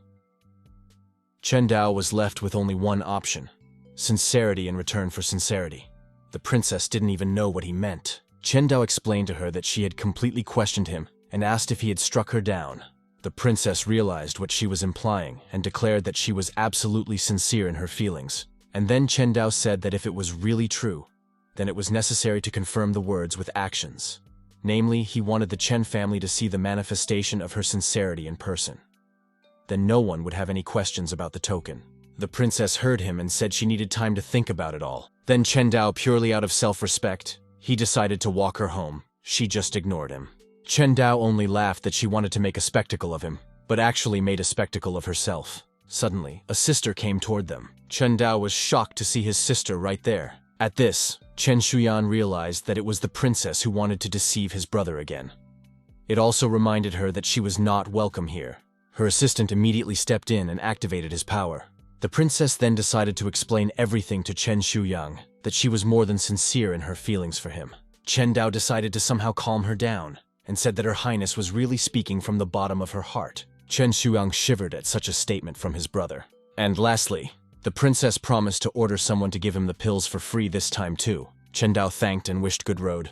Then my sister started yelling at him that he was crazy and seriously believed her. Her brother explained to her that he didn't trust anyone, and that she could exhale in peace. Chen Dao decided to make her pay back everything she'd gotten off him. On the way home, the princess asked her assistant how strong Chen Shuyan was. I mean, she really scared her. The deputy wasn't sure, of course, but assumed she could handle her in a fair fight. Of course it didn't please the princess that she was so strong. While Chen Dao was talking to his sister, Chen Yue walked up to them, and she said that the fish had taken the bait, just as the young master had expected. Afterwards, he apologized to his sister, but he would have to ask her for help again, this time with the fishing. She was confused because she didn't understand what fishing was all about. At this time, Liu Tinger ran as far as she could with her last strength. After a while, she still managed and found her brother Chen Xinyuanhe. The man immediately asked how it happened and who maimed her. Liu Tinger revealed that she had underestimated Chen Dao. His cultivation had already reached the spirit sea world. He was unimaginably strong against it. He hugged her and told her that she had won. That was the most important thing. He was glad that she had done well, and that the Chen family was now in their hands. Liu Tinger clenched her fists while not understanding how best to tell him, but still pulled herself together and said she lost. When Chen Xinyuan heard this, he was furious and was ready to kill her. Well, even more, he couldn't believe that this trash Chen Dao was actually able to deal with her. He knows firsthand what kind of trash he is, but he still didn't know how he was able to defeat her. After which he heard the sound of footsteps. When they turned their heads, they were stunned. Chen Dao, Chen Suyan, and Chen Yue were there. And also Chen Dao said that he would die today. Chen Xinyuan realized that they had enlightened for Liu Tinger. Liu Tinger was very angry at him for just using her. I explained to Chen Dao that it's the only thing she's still good for. She couldn't believe it, and told her brother she had to teach him a lesson. Chen Xinyuan had warned her that they would have to fight to the end, even if it cost them their lives. Liu Tinger understood everything, and no matter how it ended, she wanted to be able to know how to fight without regrets, if he was by her side, of course. After which Chen Suyan jumped at them. After all, the traitors of the Chen family will be punished. Liu Tinger shouted at his reply that she was not afraid of her. But unexpectedly, Chen Xinyuan pushed his own sister. Liu Tinger couldn't believe that her own brother had betrayed her. Chen Xinyuan ended up just running away. Pleasant apologized, but very quietly. And because she was distracted, before Chen Suyan slept to strike her. Chen Suyan, of course, didn't want to just let this go and shot straight at Chen Xinyuan. And it did hit him, but he kept running. Meanwhile, the princess and her assistant were strolling through the marketplace of the city. And since they had to send a large amount of Chen Dao pills, yes, she ordered to take everything they had and send it. The aide was surprised to hear that they needed to send absolutely every pill they had left. It pissed the princess off that these pills were worthless anyway. She would essentially lose nothing from it. Those crappy pills won't help him advance in cultivation for long. Also, let him taste her sincerity. The aide was shocked at his princess's ingenious plan. Only then he was afraid that Prince Chao Ming might get angry. Except that the princess didn't care. He wouldn't dare do anything to her. Once she takes that stupid royal away from that stupid one there, she can be rid of him. Suddenly on the way, they came across Chen Xinyuan lying down. The one started begging for them to sleep him. The princess immediately rushed to him and asked what had happened to him. After a few seconds, Chen Dao walked over to them along with his sister. Chen Dao began to tell me that he had followed the traitor of the Chen family, and it just so happened that he ran right to the princess. You could say he ran into the trap himself. With that said, Chen Xinyuan had asked for help from the princess so far. Chen Dao only laughed at him because no one would dare to save a lowlife like him. He also said that the princess was sincerely interested in killing him, and they had a warm relationship. The princess prioritized her priorities and told Chen Xinyuan to shut up, and then ordered his assistant to kill this traitor on behalf of the young master. After which, Chen Xinyuan was mercilessly killed. Further, the princess said that this traitor himself had come running into her hands so that she beautiful him to take his place. Chen Dao said in public that she is indeed sincere when it comes to him. And then he just headed back home. When they left the table, she asked the assistant if Chen Dao might be just pretending to try to fool her. She thinks he's changed. The deputy said they hadn't gotten any output from him yet, and But he hasn't gotten anything worthwhile out of it either. But also allows this thought, pretends. The princess noted that he said some really good things, so she decided to see what it would turn into. And for now, just observe. When Chen Dao got home, he saw the pills on his desk. Chen Yue had brought them with him. He also took a moment to tell her how well she treated him. When Chen Dao took in one hand, Da realized that at first glance it seems that there is nothing wrong with the pills, but they would spoil in a couple of days. Therefore, there was a substitute for the princess to somehow treat them this shipment. Otherwise, she wouldn't have sent so many bad pills. So he used his system. With the help of the system, he was able to process these pills. It was enough to make cultivation move forward by leaps and bounds, after which he began to meditate and experiment. He passed quietly to the second level of the spiritual sea world, and then to the third level. After eating the whole pill, he managed to get to level 5. He's the one who's glad those pills helped so much, and he also wondered where the princess got them, even though he realized that in this world, pills were very precious, and ordinary people couldn't create them. But he still knew that in Fengyang City only the Huang Academy could do something like this. Suddenly someone knocked on his door. It was Chen Yue with very bad news. The Yu family did a very bad thing to their winery. Chen Dao realized that this couldn't be left so easily, and decided to go deal with it now. On the way, he told me that the Yu family, and only opened a new store across from the main winery. Thus creating and direct competition, they still have time Manila, more than half of the master winemakers. Which is really too much. After that, we met up with manager Chen. Nearby, Chen Yue immediately started yelling at him that he was going somewhere with things, and assumed that he wanted to throw them. The manager immediately resented him for daring to raise his voice at all. Chen Yue explained that they already knew that the Yu family had bribed him and lured him to their winery, but he didn't see it as a problem. After that, the leaders decided to explain to everyone that it wasn't that he didn't want to stay. It's just that the Yu family has made them an offer they can't refuse. The young master beside him remained silent the entire time and just observed. Chen Yue did not understand why so calm and reminded him that his father had taken Chen on in sevens. Yes, he was on the verge of starving to death. Not only that, the Chen family had paid for his parents' funeral. It helped to think that Chen An was such an ungrateful pig. Chen Dao then decided to offer him to stay, but he would pay him twice as much as the Yu family offered. Chen Anya didn't even expect young master to be so generous. He was very much touched, except that the sales of the family's spiritual wine are dropping day by day. Even if it does, he doesn't want to sit on a powder keg. On the other hand, the Yu family's business carry more and more profits, so he made a decision and will not change it. Chen Dao did not feel sorry for him and accepted his decision, so ordered him to leave his eyes. Chen Anya resented this and shouted her to him what he said. Chen Dao didn't tolerate it, just punched him in the face, and then told him to get the hell out. All of his men were delighted at such an act. Chen Anya promised him that he would still be on his lap a month from now when the winery folded. This finally got to Chen Dao, so he ordered Chen Yue to have the doctor deal with him. Chen Yue took out a dagger and started to slowly walk towards him. Chen Anya started yelling for help. Afterward, he fell to the floor and even roared a bit. He kept saying that he belonged to the Yu family. As a friend, Yu Ming came out to them and told them to stop all this. He didn't understand how dare they attack a man from his family. Chen Dao was not going to listen to this. Heaven said just to cripple him. Chen Yue obeyed him and began to carry out his instructions. Yu Ming couldn't stand it and attacked Chen Yue. At this, Chen An's arm was injured and blood flowed out of the vein. His brother was very much the one who dared to hurt his man in front of him, and now he wants revenge for it. And who decided to settle the matter and said, "Go inside." His brother didn't want to deal with him, didn't warn him now that in less than a month, spirit wine sales Chag would die. Then he went to his winery. The situation there was dire, because everyone was sad. But when they saw the young master, they started to panic and wake up a bit. Afterward, Chen Dao asked who was in charge there. A man came out from there and said that he was now older here and after entering Chen An, and his name was Chen Liang. Chen Dao immediately asked how their situation was in general right now. Then you told them that the main thing in the production of spiritual wine is age, and the main ingredient affecting it is the spiritual yeast. The age of spiritual wine is directly related to the age of spiritual yeast. In the past, the person responsible for creating the spiritual yeast was Chen Anya, a trader. After he left, there was no one left to create yeast more than 10 years old. Chen Dao then wondered what could be done in this situation. Chen Liang said that he has devoted half of his life to the family's winery. He doesn't want it to catch fire under him. So he said emphatically that he would take a few people under his direction, and they would try to discover a way to yeast older than 10 years. And he was willing to work very hard. And this Chen Anya was just a dirty dog. Let him see with his own eyes how the Chen family's winery will go on without him.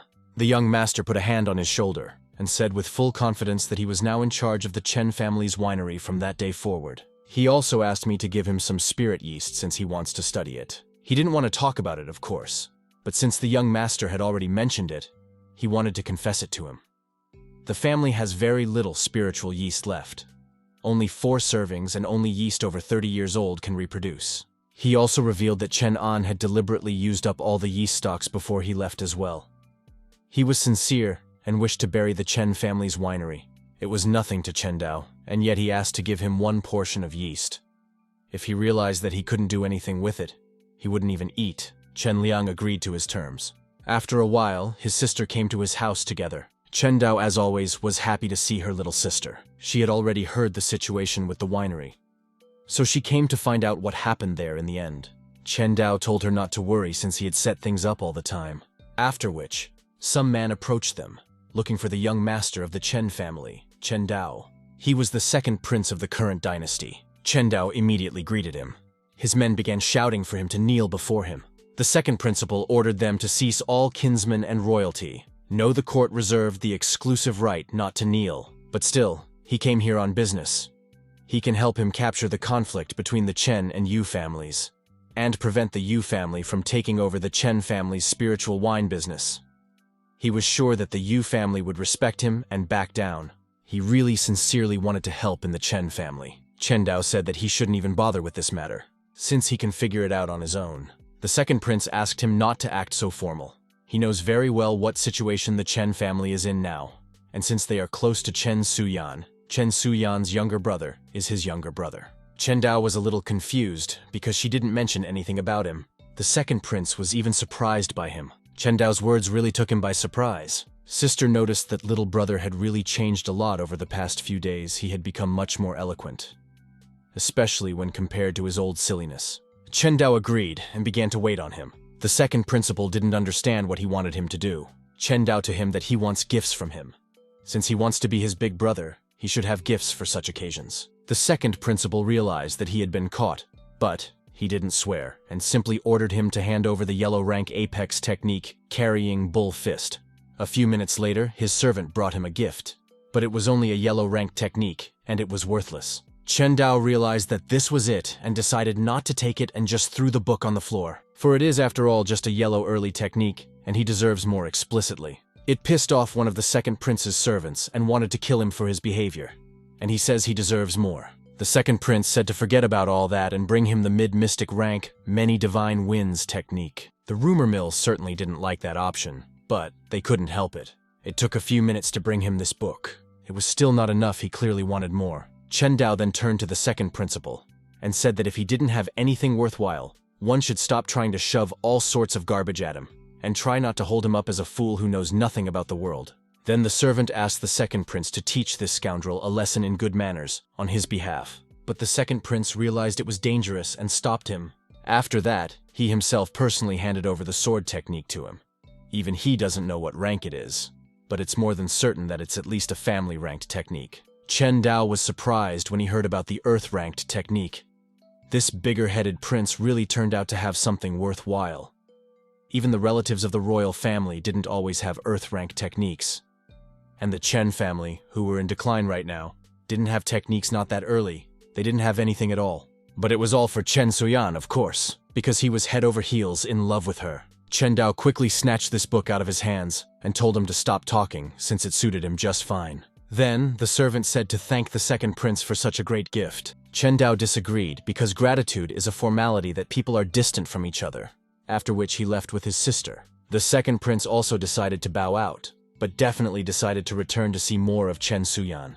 As soon as they left, the servants began to talk about how they had never seen such an insolent and disrespectful man. And yet it shouldn't be like this, because relatives of the royal family shouldn't behave in such a way. Not to mention that this technique was unimaginably expensive. It's the only one of its kind in the dynasty, and that's what that bastard wants. The 2nd prince told him to calm down because he couldn't learn the sword technique anyway, and they wouldn't lose anything from it. After all, he knows how much resources it takes. He spent an unfortunate amount of heavenly materials and treasures, making full use of the dynasty's power, but he only barely got the technique down to the first sword.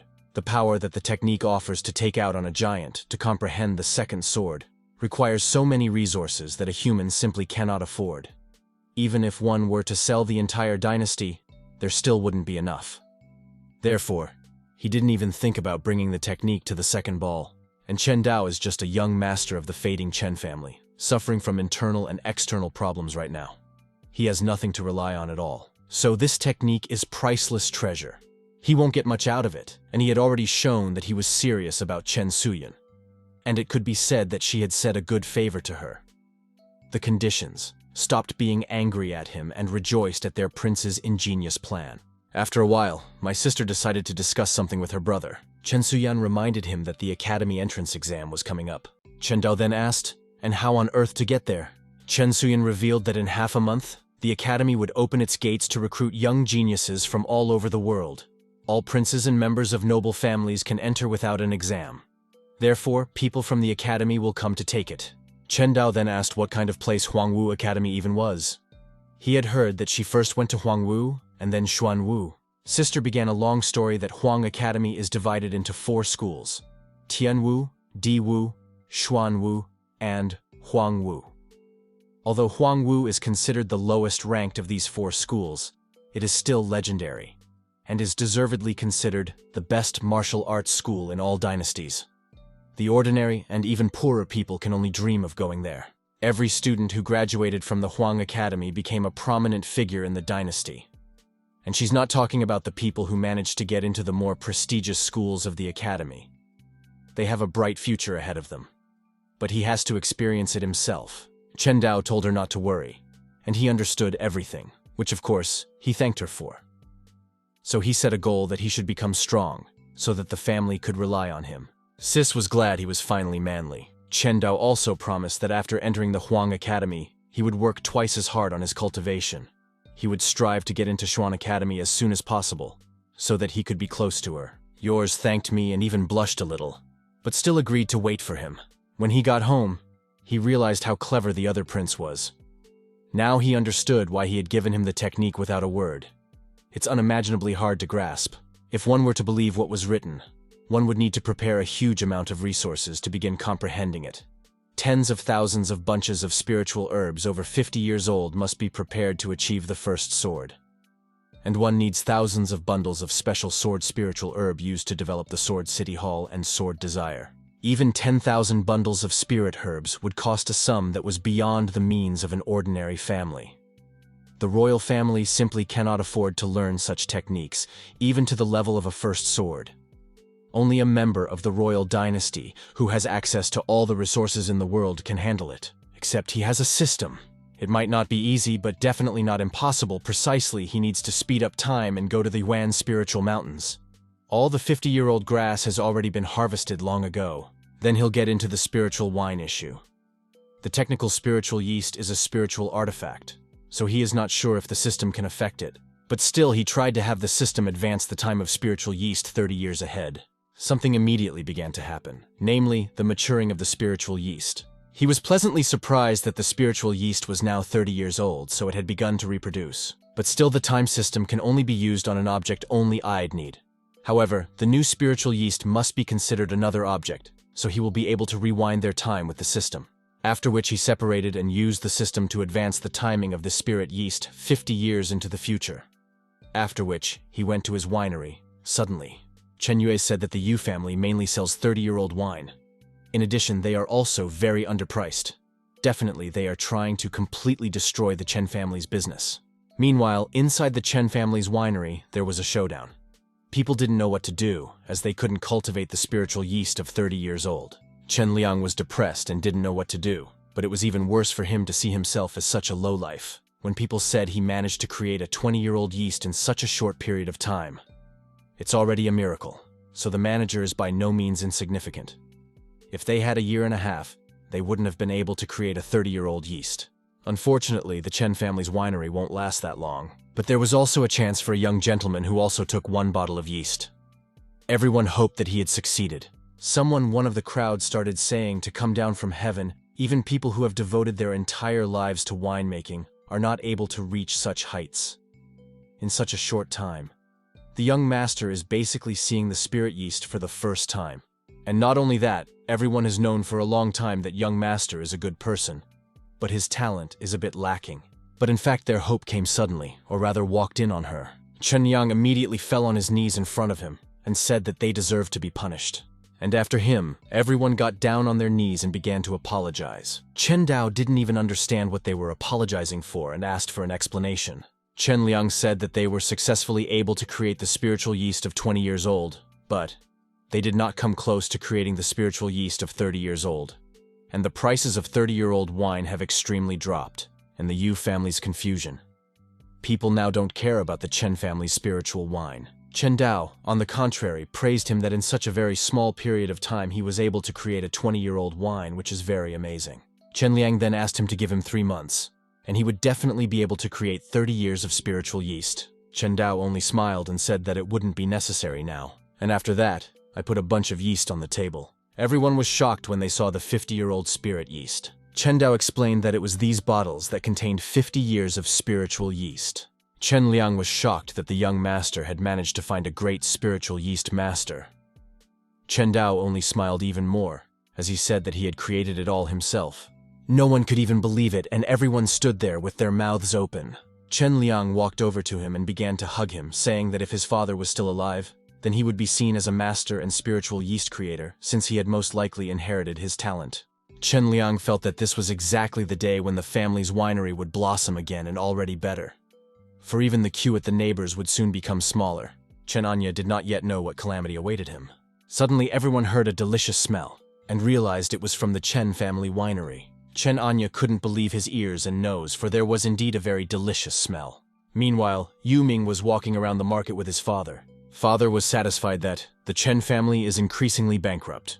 As they approached their winery, they saw a huge crowd. Yu Ming began to boast that these all people to them. But then they heard talk that everyone was going to the Chen family for wine. Father and son were in shock and didn't understand what was even going on. Yu Ming then decided to go and figure things out for himself. As he got closer to his winery, he saw Chen An sitting sadly on the steps. Chen Anya was actually shocked to see him right there, and asked what he was doing here. Yu Ming didn't bother to answer his questions, but started yelling at him that he was useless if he managed to lose customers. Suddenly they saw Chen Dao himself heading towards them. He snidely approached them and asked how they were doing. Without waiting for an answer, he decided to give them wine.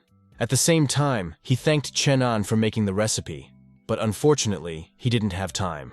On the other hand, his friends had refined his recipe. When Yu Ming heard this, he was furious. Chen Dao also told him to lose with dignity. Meanwhile, Chen Anya started making excuses that he didn't make any recipe, and doesn't know how to make 50-year-old yeast at all. Chen Anya didn't understand how one could be so unscrupulous. Chen Dao started pouring gasoline directly on the fire, and apologized to Chen An that she didn't appreciate him for such an old relationship. After all, he had left the 50-year-old yeast production method right at times, so he agrees to forgive him for leaving the Chen family. He also hopes that his career with the Yu family will turn out as well as the Chen family. Yu Ming then turned around and asked if he knew how the 50-year-old spiritual yeast was made. Chen Anya started making excuses for not knowing how this 50-year-old yeast is made at all, and that guy was just talking nonsense. Yu Ming started to yell at him and tell him not to hang noodles on his ears. He then explained to him that he was a complete mediocrity, and he obviously wouldn't be able to find a way to create 50 years of spiritual yeast on his own. He didn't even want to listen to him and gave him 3 days. In that time, he must prepare a way to create 50 years of spiritual yeast. And if he failed to do so, he would have to pay for it. Then all the workers turned to Chen An and asked what they should do now, for they had no idea what to do in this situation. Chen Anya sighed and said Chen Dao had somehow found a way to create 50-year-old spiritual yeast. Now they mean nothing to the Yu family. And because of this, it follows that in 3 days, get rid of them. Everyone immediately started yelling at Chen An for bringing them here. When Yu Ming came to his father and asked him what he thought about it, father said that Chen Dao's timing was bad in discovering a way to create 50-year-old spiritual friends. And because of this, it follows that they won't be able to ruin the Chen family's business. Hence, they would not be able to take their place. Yu Ming suggested that if that was the case, it was worth moving on to more reliable means. After all, of the entire Chen family, only Chen Suyan was capable of doing anything. But still, father realized that they couldn't do that. The Chen family was being looked after, and if they did so, they would be at a disadvantage. She also said that the academy will open its doors in a few days. So Chen Dao is related to the royal family. He will definitely get into the academy. And then hinted that he was also eligible for admission to this academy. The son realized that his father wanted him to deal with this Chen Dao in the academy. His father only confirmed his words. Huan's academy has very fierce competition. So he would have a much better chance of getting rid of him inside than outside. You just have to wait for the opportunity and grab the bull. He certainly agreed to such a venture. Meanwhile, in the spiritual mountain Yuan, Chen Dao was foraging for food and also searching for herbs. There are many beasts grazing around the Yuan spiritual grass. It's even scary to imagine how hard it was for Sister to find the strongest Yuan spiritual artifact. He asked the system to advance the time for this spiritual herb by 50 years. By advancing the herb with the help of the system, he would be able to strengthen his cultivation. A while later, Chen Dao heard loud screams in the forest. These were some guys who fought against monsters and also gathered herbs. But they found a bad place for them, where there was only one immature grass. Suddenly, they heard something incomprehensible. Then the youngest of them, Sister, said it looked like they'd have to go deeper than Vora and look there. Sister Chu had heard that there was a demonic beast deep within the Yuan mountains. Strengthening the pills is critical for them, especially now. It's a matter of life and death. Even if they are attacked by a demonic beast, they can still just run away. They actually listened to their sister and ran. Meanwhile, Chen Dao is watching him closely. He didn't think he could get this much weed in such a short period of time. There's over 100 bundles here, and he's harvested that much in one day. In doing so, he felt that IU3 are strong. So he had better follow them to collect the pipe they leave behind. That way, he would absorb the 10,000 bundles of grass much faster. The next day, they found only one bundle and hundreds found 50 years old. After that, they threw away or crumbled into small pieces, those that did not suit them. But Chen Dao was happy because he would be able to get rich very easily. Just today, they had gone through more than 100 beams. At this rate, he would soon absorb 100,000 bundles. And while Chen Dao was gathering bundles of grass, someone turned to him and asked him what family he was from. When he turned around, he saw the same trio he had seen earlier. Fortunately, or unfortunately, Sis Chu had spotted him. Otherwise, he would have followed them for who knows how long. After which, they began to quickly ask questions as to why he was following them. Chen Dao started to make excuses and said that he didn't wish them harm at all. He was only collecting the spiritual pipe they were throwing out. At the same time, in his own realized that he had underestimated the cultivation of this trinity, if they managed to detect him even though he tried to act cautious. Their cultivation must be much stronger than his. Chu then asked why he needed so much immature grass. Chen Dao said that he needed a huge amount of spiritual grass for the technique requiring a huge amount of spiritual grass. But his cultivation is too weak, so he can't find spiritual herbs of a decent age, so he has to gather immature ones. They listened to him and decided to go far away and leave him alone. Then he shouted to them whether he could continue to go with them. The sister didn't mind. Then the brother went to her and asked why she allowed it, because there was a huge chance that he could deceive them. The sister calmed him down by saying that he had only the world of the spiritual sea and could not do anything to them. The third fellow of this company was also on his sister's side, saying that this poor pledge was just walking around, for he was safer that way. And so Chen Dao had already passed 2 days. Together with them, she went around almost all the spiritual mountains.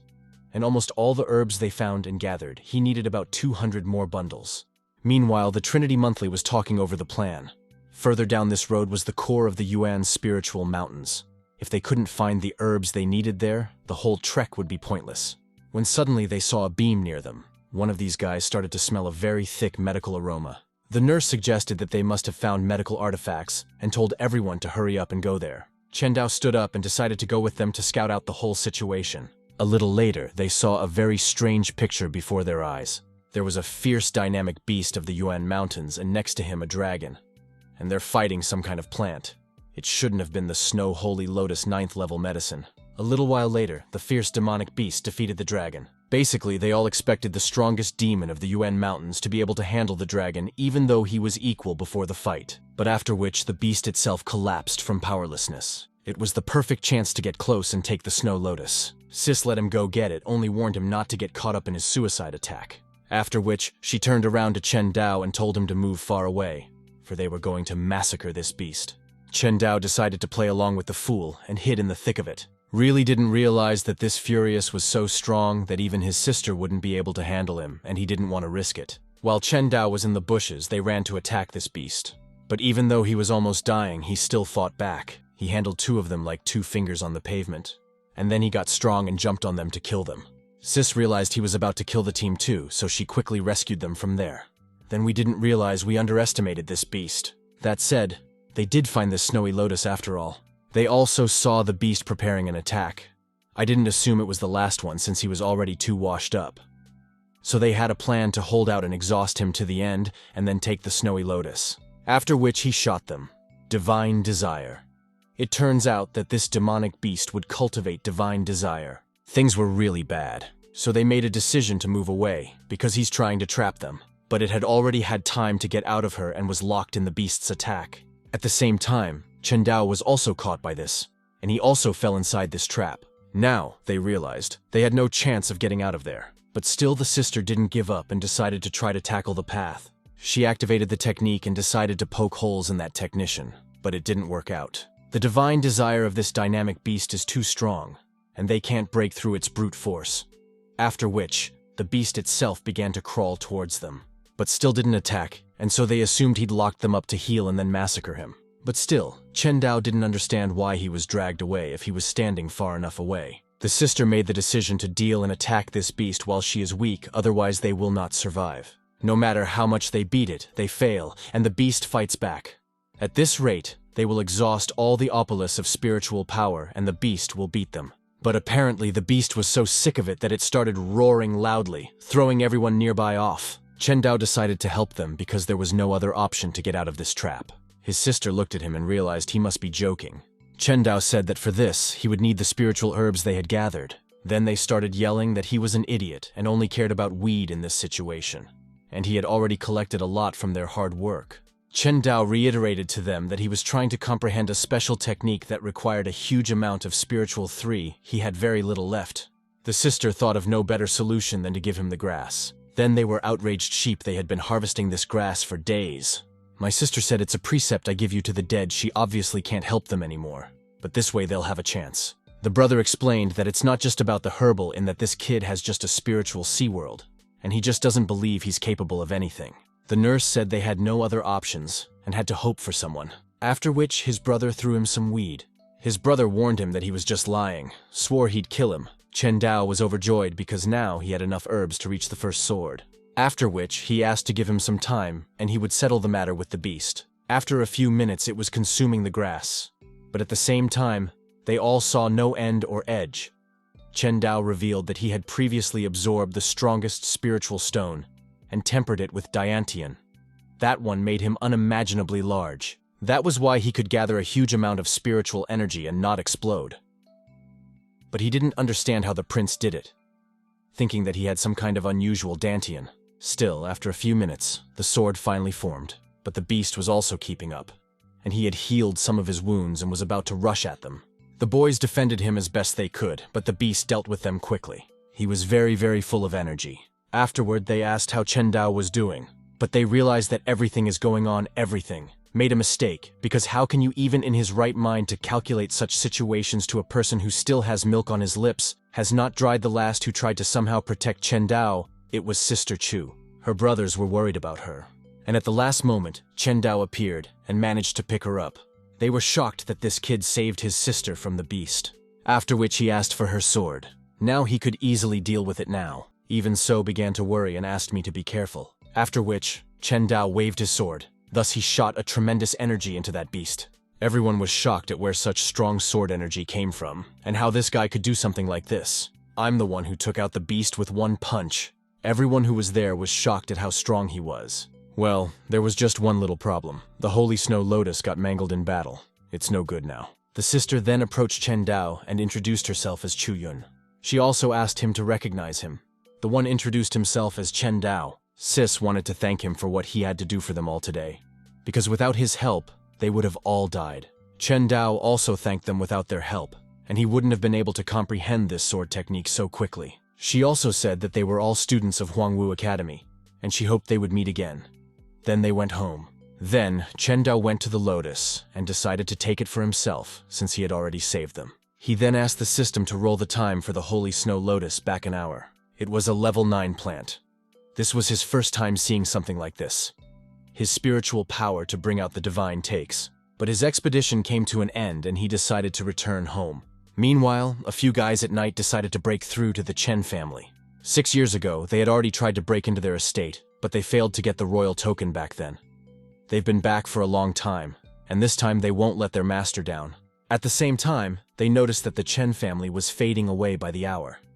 There was not a living soul to be seen on the street. Just as suddenly, his grandfather appeared abruptly in front of him, and they were not surprised that he was alive at all. For the last time, he had defended the young gentleman of the family he had been seriously wounded. Grandfather was furious because another pack rat had come after all these years. So he asked what had brought them back to the family's estate. He warned that no rats would escape this time. These strangers only laughed, because an old man like him is not an option against them. But a few seconds later, Chen Suyan appeared there. They didn't understand what Chen Suyan was doing here since the academy had already started studying long ago. But still, they were not going to retreat as they must do their duty. Next, the battle began. A few strokes later, blood came from Grandpa's mouth. But still, she wanted very badly to know what family they came from. He told them to keep quiet because then they'd just get killed. Grandfather had devoted almost his entire life to protecting the Chen family. And it looked like those days were coming to an end as he was being flown at by 2 guys who wanted to kill him. But at the last moment, Chen Suyan managed to get to them in time to deal with him. They didn't know what to do since Chen Suyan was too strong for them. Then the chief ordered the 2 men to go in search of the young master of the family.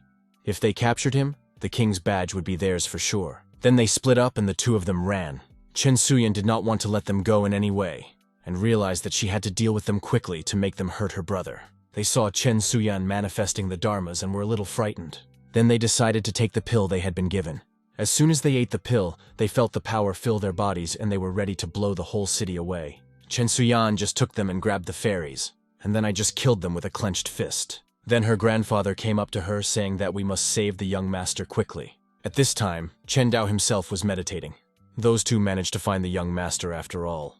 When Chen Suyan and Grandpa approached Chen Dao's house, they realized that he had already been found. Grandpa realized that things were bad, because a young master with an external cultivation level was no match for them at all. Meanwhile, the second prince observed that someone had attacked the Chen family. The second principal realized that someone had gone off the rails to get the royal token. He decided to see what kind of fools they were and went there with his subordinates. Meanwhile, in the Chen manor, Chen Daodao had fought back against those 2.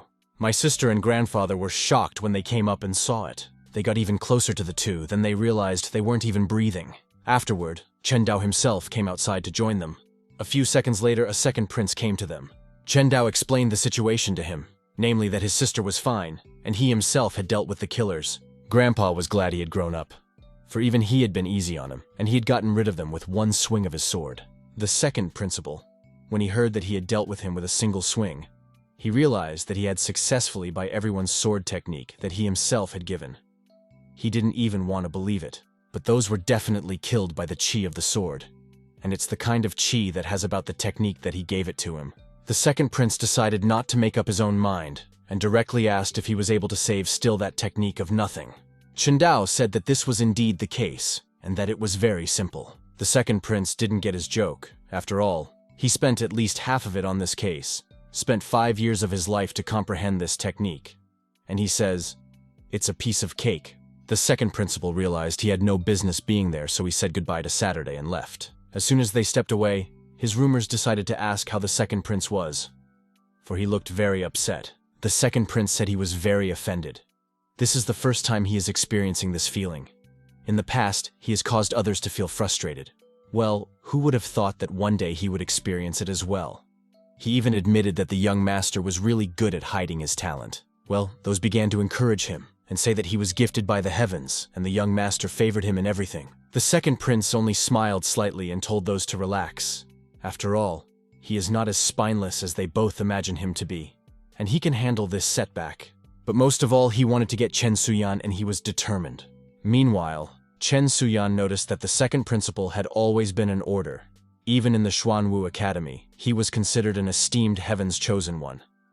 But this was the first time she had seen him like this, upset, with the expression of a loser. Grandpa decided to cheer them up and said that Mr. Yi would be very happy if they found out about it. All of me later, he continued to improve. He was already on the 8th step of the spiritual sea, thanks to the princess already sending daily pills to him as well. His cultivation is growing very fast. Still, he was very curious where the princess was getting all those damn pills from. At this rate, he would be able to break through to the next stage within a few days. We need to find their sister and ask about a compatible Yuan spiritual item. Suddenly, by chance, on the way, he saw his sister. Chen Suyan immediately saw that he had reached the 8th stage of the spiritual sea. Chen Dao only confirmed her words and said that he was developing very fast. At this rate, he'll even catch up to her soon. That being said, Chen Dao even recognized that Chen Suyan truly deserved the title of the strongest genius. She cultivates even faster than him. After which, he decided to ask her something.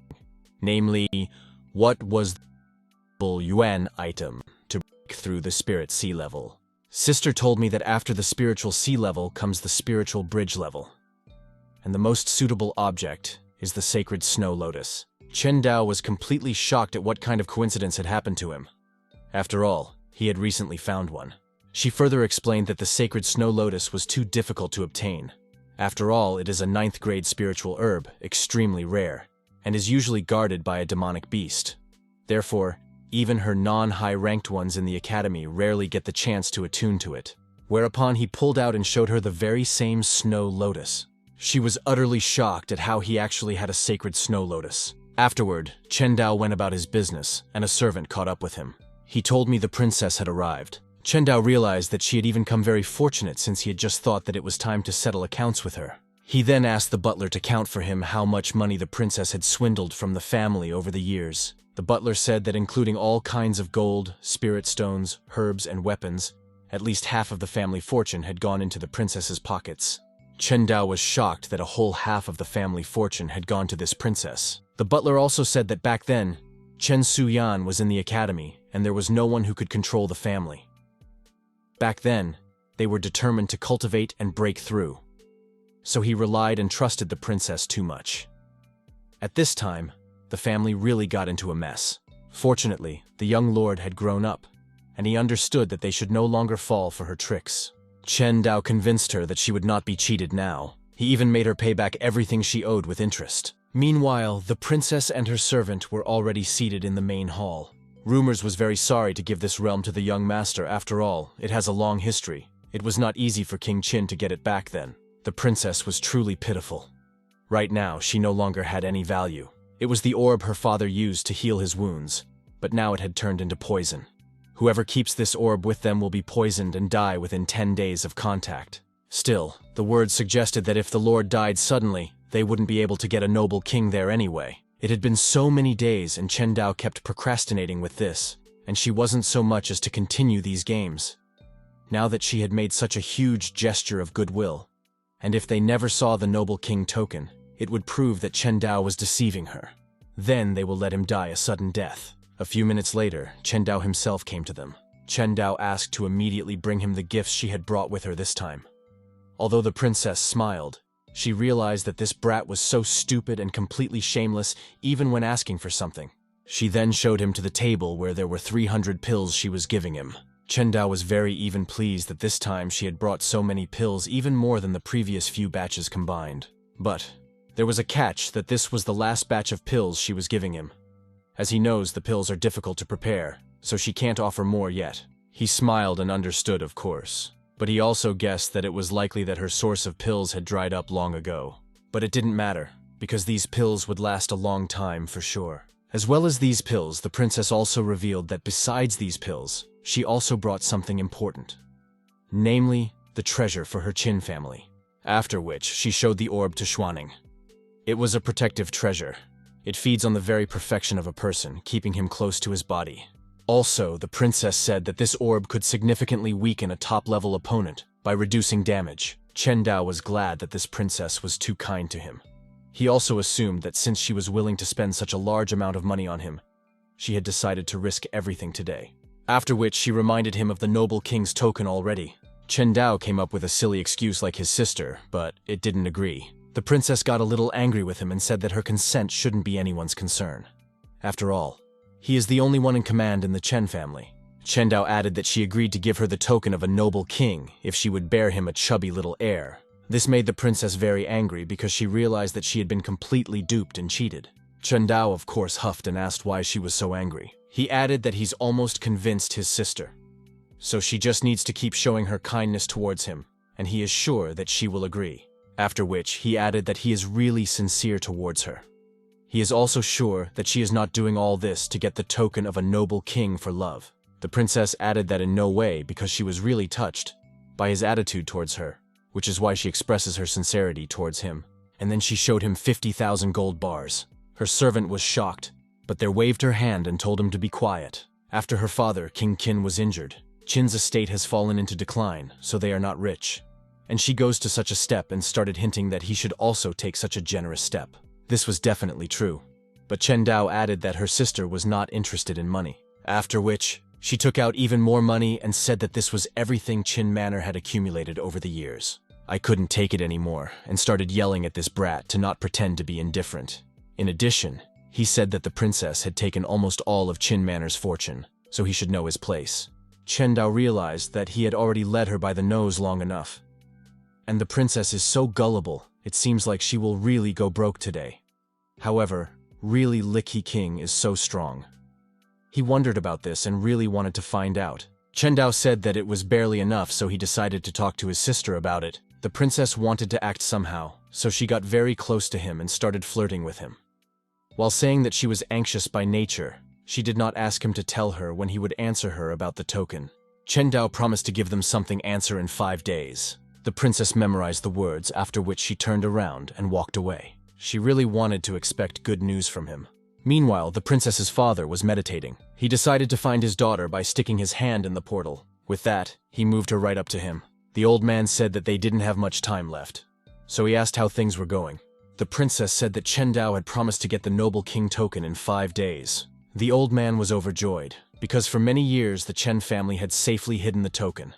Countless pairs of eyes had searched for it but could not find it. Therefore, once it appeared, they would act immediately. As long as they had the noble king token, then they would have hope to break through to the next level, greatly increasing their lifespan.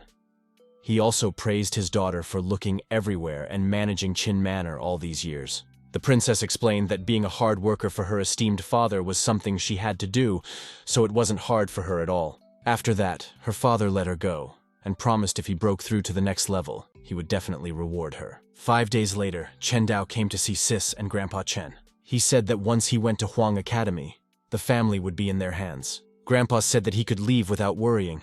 After all the parasites have been eliminated, so the wine business is thriving and everything will be fine. After which, 2 guys approached them. They were surprised when they saw Chen Suyan. Chen Suyan also didn't expect them to send out an invitation to new students. These guys revealed that they had no choice, and that they were not like Big Sister Chen, who could graduate from Huangwu Academy so quickly. According to their calculations, they would be doing this for a few more years as well. Chen Suyan then promised that she would rely on them to take good care of her brother. The sister also warned her brother that once he goes, then she will return to the academy in a few days. Chen Dao promised to do his best to enroll in Huang and find her. Sister only smiled because she was speaking confidently now. But getting into the academy is not that easy. Chen Dao explained that not that he would be unsure of himself, but when such a beautiful elder sister is left alone in the academy, then he cannot help but worry.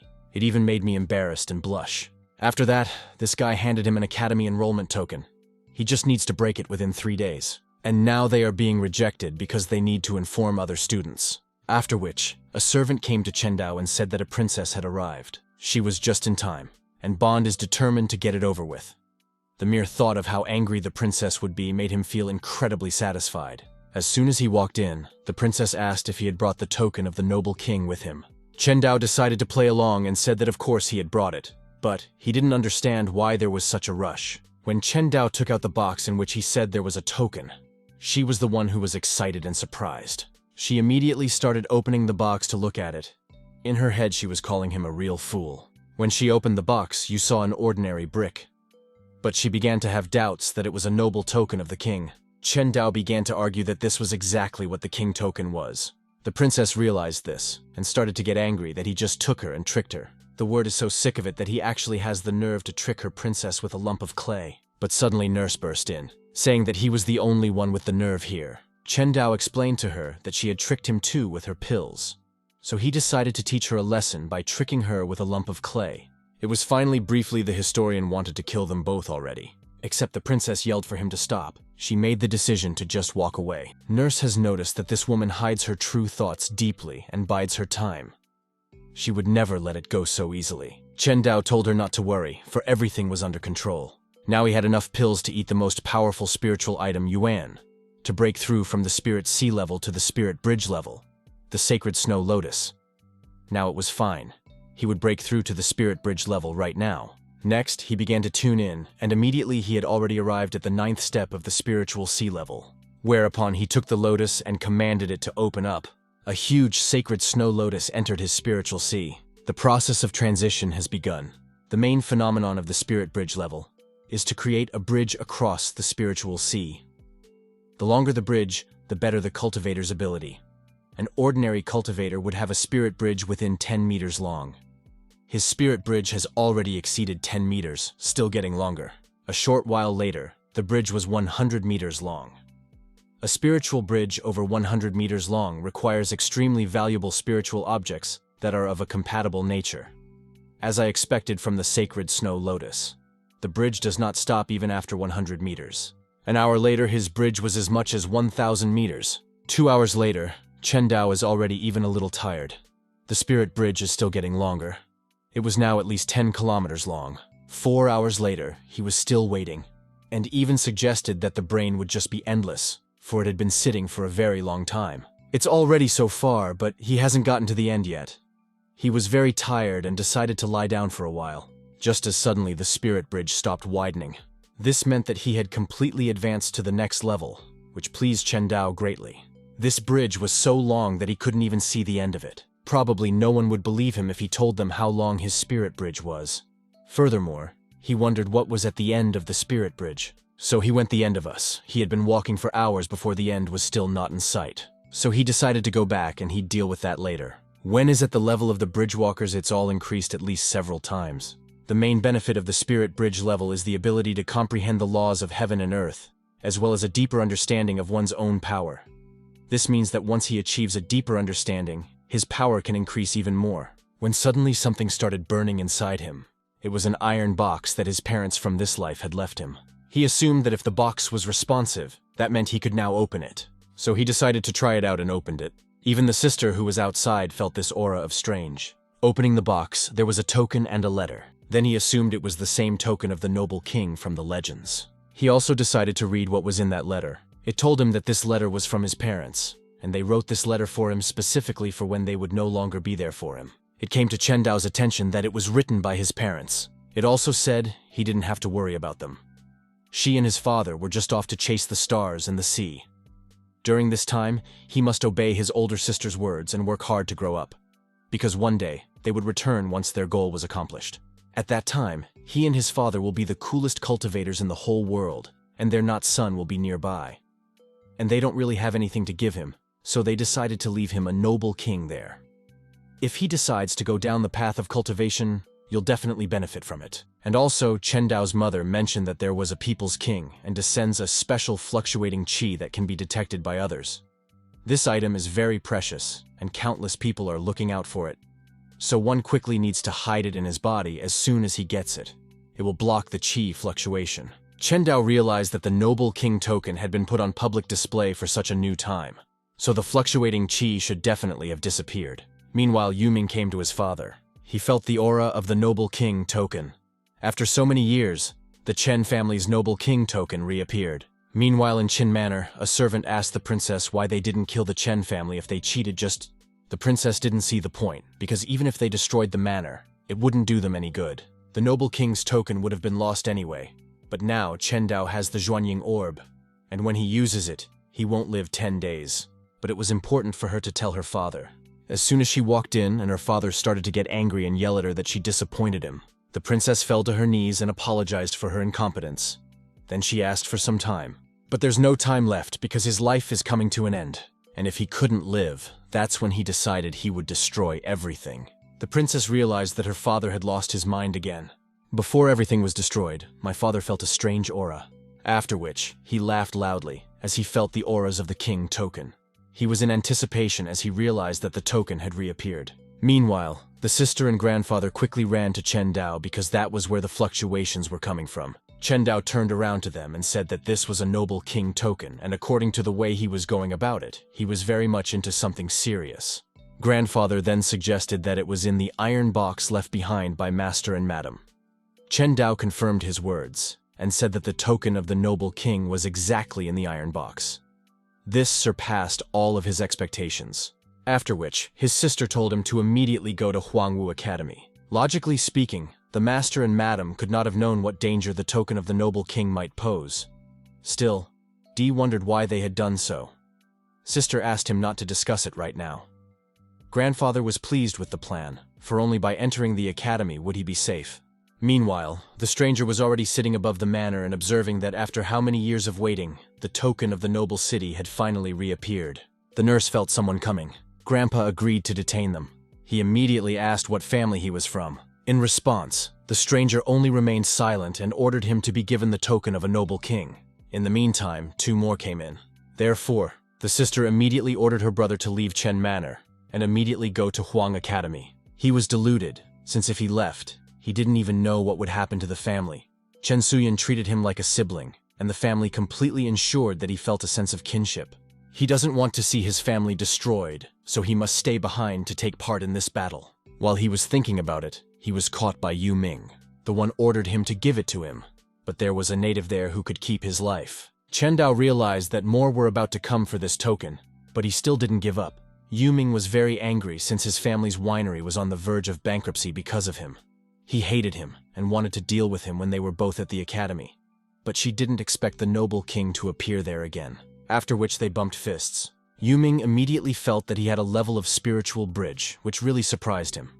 But unfortunately, he had already reached the reality condensation level, and he was confident. Chen Dao realized that he wouldn't be able to deal with him simply like this, so he took the ball and decided to finish him off immediately. But he didn't have time to attack when suddenly someone stabbed him in the back, which caused him to pass out and fall to the ground. It was Yu Ming's father. After which the latter said that time was of the essence and he was fiddling around with it. Since they arrived before anyone else, who can't let this chance go, they must seize the noble king's token and leave as soon as possible. Or else when the masters are there, it won't be so easy to leave. Suddenly he found some strange treasure. Father thought that it must be some kind of treasure. Otherwise the young master of the Chen family wouldn't keep it to himself. Yu Ming then suggested that he activate the treasure and see what abilities it gave him. As soon as he activated it, strange things started happening to him. He felt as if someone was beginning to strangle him. At this time, Chen Dao had already woken up and realized that it was the Xuanyin sphere that the princess had given him, and it was actually tainted. He was very glad that he hadn't used it earlier. It was a powerful poison, and my father started yelling for him to get the antidote quickly, but Pora started yelling at him for daring to poison his father. Then he started yelling at him to give up the antidote. Chen Dao stood up and drew his sword while flatly saying that there was no antidote. Father was unable to hold on any longer. Therefore, out of his last strength, he decided to attack Chen Dao and take away the antidote from him. Chen Dao struck his sword faster. Father was disappointed that he was the head of the Yu family and was dying such a miserable death. His brother was very angry with him because of his father's murder. Chen Dao explained to him that those who do unjust deeds inevitably die. Yu Ming then flew at him to kill him and finally end the encounter. As he suddenly sensed a terrifying aura, it was Chen Suyan. He saw those two in a terrible state, so he decided to retreat for a while. He also yelled that along with the murder, his father can't be solved right now and he'll be back. Chen Dao only laughed at him because he didn't even take his father's corpse. He had no idea that this orb would hold such a powerful poison. The princess's malice is truly frightening. But on the other hand, it's a really special area, so it must be a treasure, and somehow the poison can be removed. Then asked the system to have it rewind the heat time 30 years into the future, and it really worked. Most of the food in the sphere was neutralized. Then he asked the system to rewind another 30 years forward, and the sphere was completely neutralized. According to the words of the princess, in this sphere is a valuable treasure. After some time, his sister and grandfather came to see him. The grandfather immediately ordered him to leave as soon as possible, for a strong aura was heading towards the family, which could appear at any moment. Chen Dao explained to them that if it goes, the family will be completely destroyed. These people will not rest until they get the same noble king there. Grandpa shouted that there was no need to worry about them. Chen Dao didn't even want to listen to them and decided to stay. If the moment came when there was no other choice but to flee, he would leave the manor immediately without hesitation. Grandpa agreed with him because he realized he couldn't change his mind. He was also pleased that the young gentleman appreciated honor and kinship. Chen Suyan was glad that her brother is a real man in every sense of the word. Suddenly they saw something with their own eyes. A divine horse-drawn carriage. Grandpa recognized that it was Chi Laomo from Fukong Mountain. He didn't expect that even this old one would come.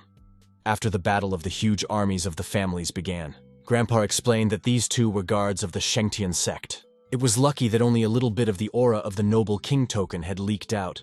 Otherwise, it would have attracted many more masters. The second principal even came there. He said that if today's test was not properly managed by him, the consequences would be unthinkable. Chen Dao asked as he spoke straightforwardly. The second principal explained that he could offer his help in removing this difficulty. But in return, Saturday must agree to her previous offer. Chen Suyan began to think things over and doubted. Chen Dao waited for me and shouted that there was no way it would be. Then the second principal explained that Chen Manor was now on the verge of disaster. Chen Dao told him not to meddle in other people's family affairs, as there was no way he would take advantage of her elder sister's happiness to bargain with him. The second principal explained that he was putting him in a predicament. In fact, he only wanted the Sabbath to see his sincerity. Meanwhile, the princess's father had already sensed several aura sources that rushed towards the Chen Manor. After how many years, he wasn't the only one who was eager to obtain the token of a noble king. After which he stood up and together with the princess, he decided to go deal with these scum and also take away the token of a noble king. The princess reminded him that he was badly wounded, and these men were not worthy to be his opponent when she suggested a horse move. Wait for them to kill each other and then attack. Her father agreed to her plan, so the noble king is already in his hands. The princess also promised that she would go to Chen Manor and spy on them to give him all the information. This plan even pleased him a little, and he began to wait for her. Whereupon the princess hurried off to spy. Meanwhile, the estate itself was in chaos. Everyone demanded only one thing from him, that of the noble king. Whereupon the second prince came to him again and told him not to overestimate himself. And then his servant again repeated A's conditions for which they could help him a great deal. The actors listened to them and sent them on their way since he didn't want to do it. After which, wizards flew at them from all sides.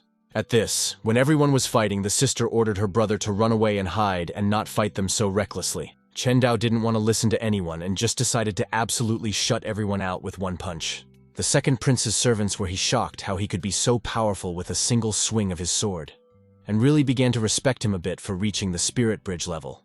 After all, it wasn't just a decrepit bridge, not something powerful. Meanwhile, Chen Dao had managed to kill the older twin brother. The younger brother pretended to be a huge thug and wanted to finish him off as quickly as possible. To become stronger, the younger brother decided to eat the older one so that they would not be separated and be one. He had a very strong, powerful aura after the dwarves merged into one.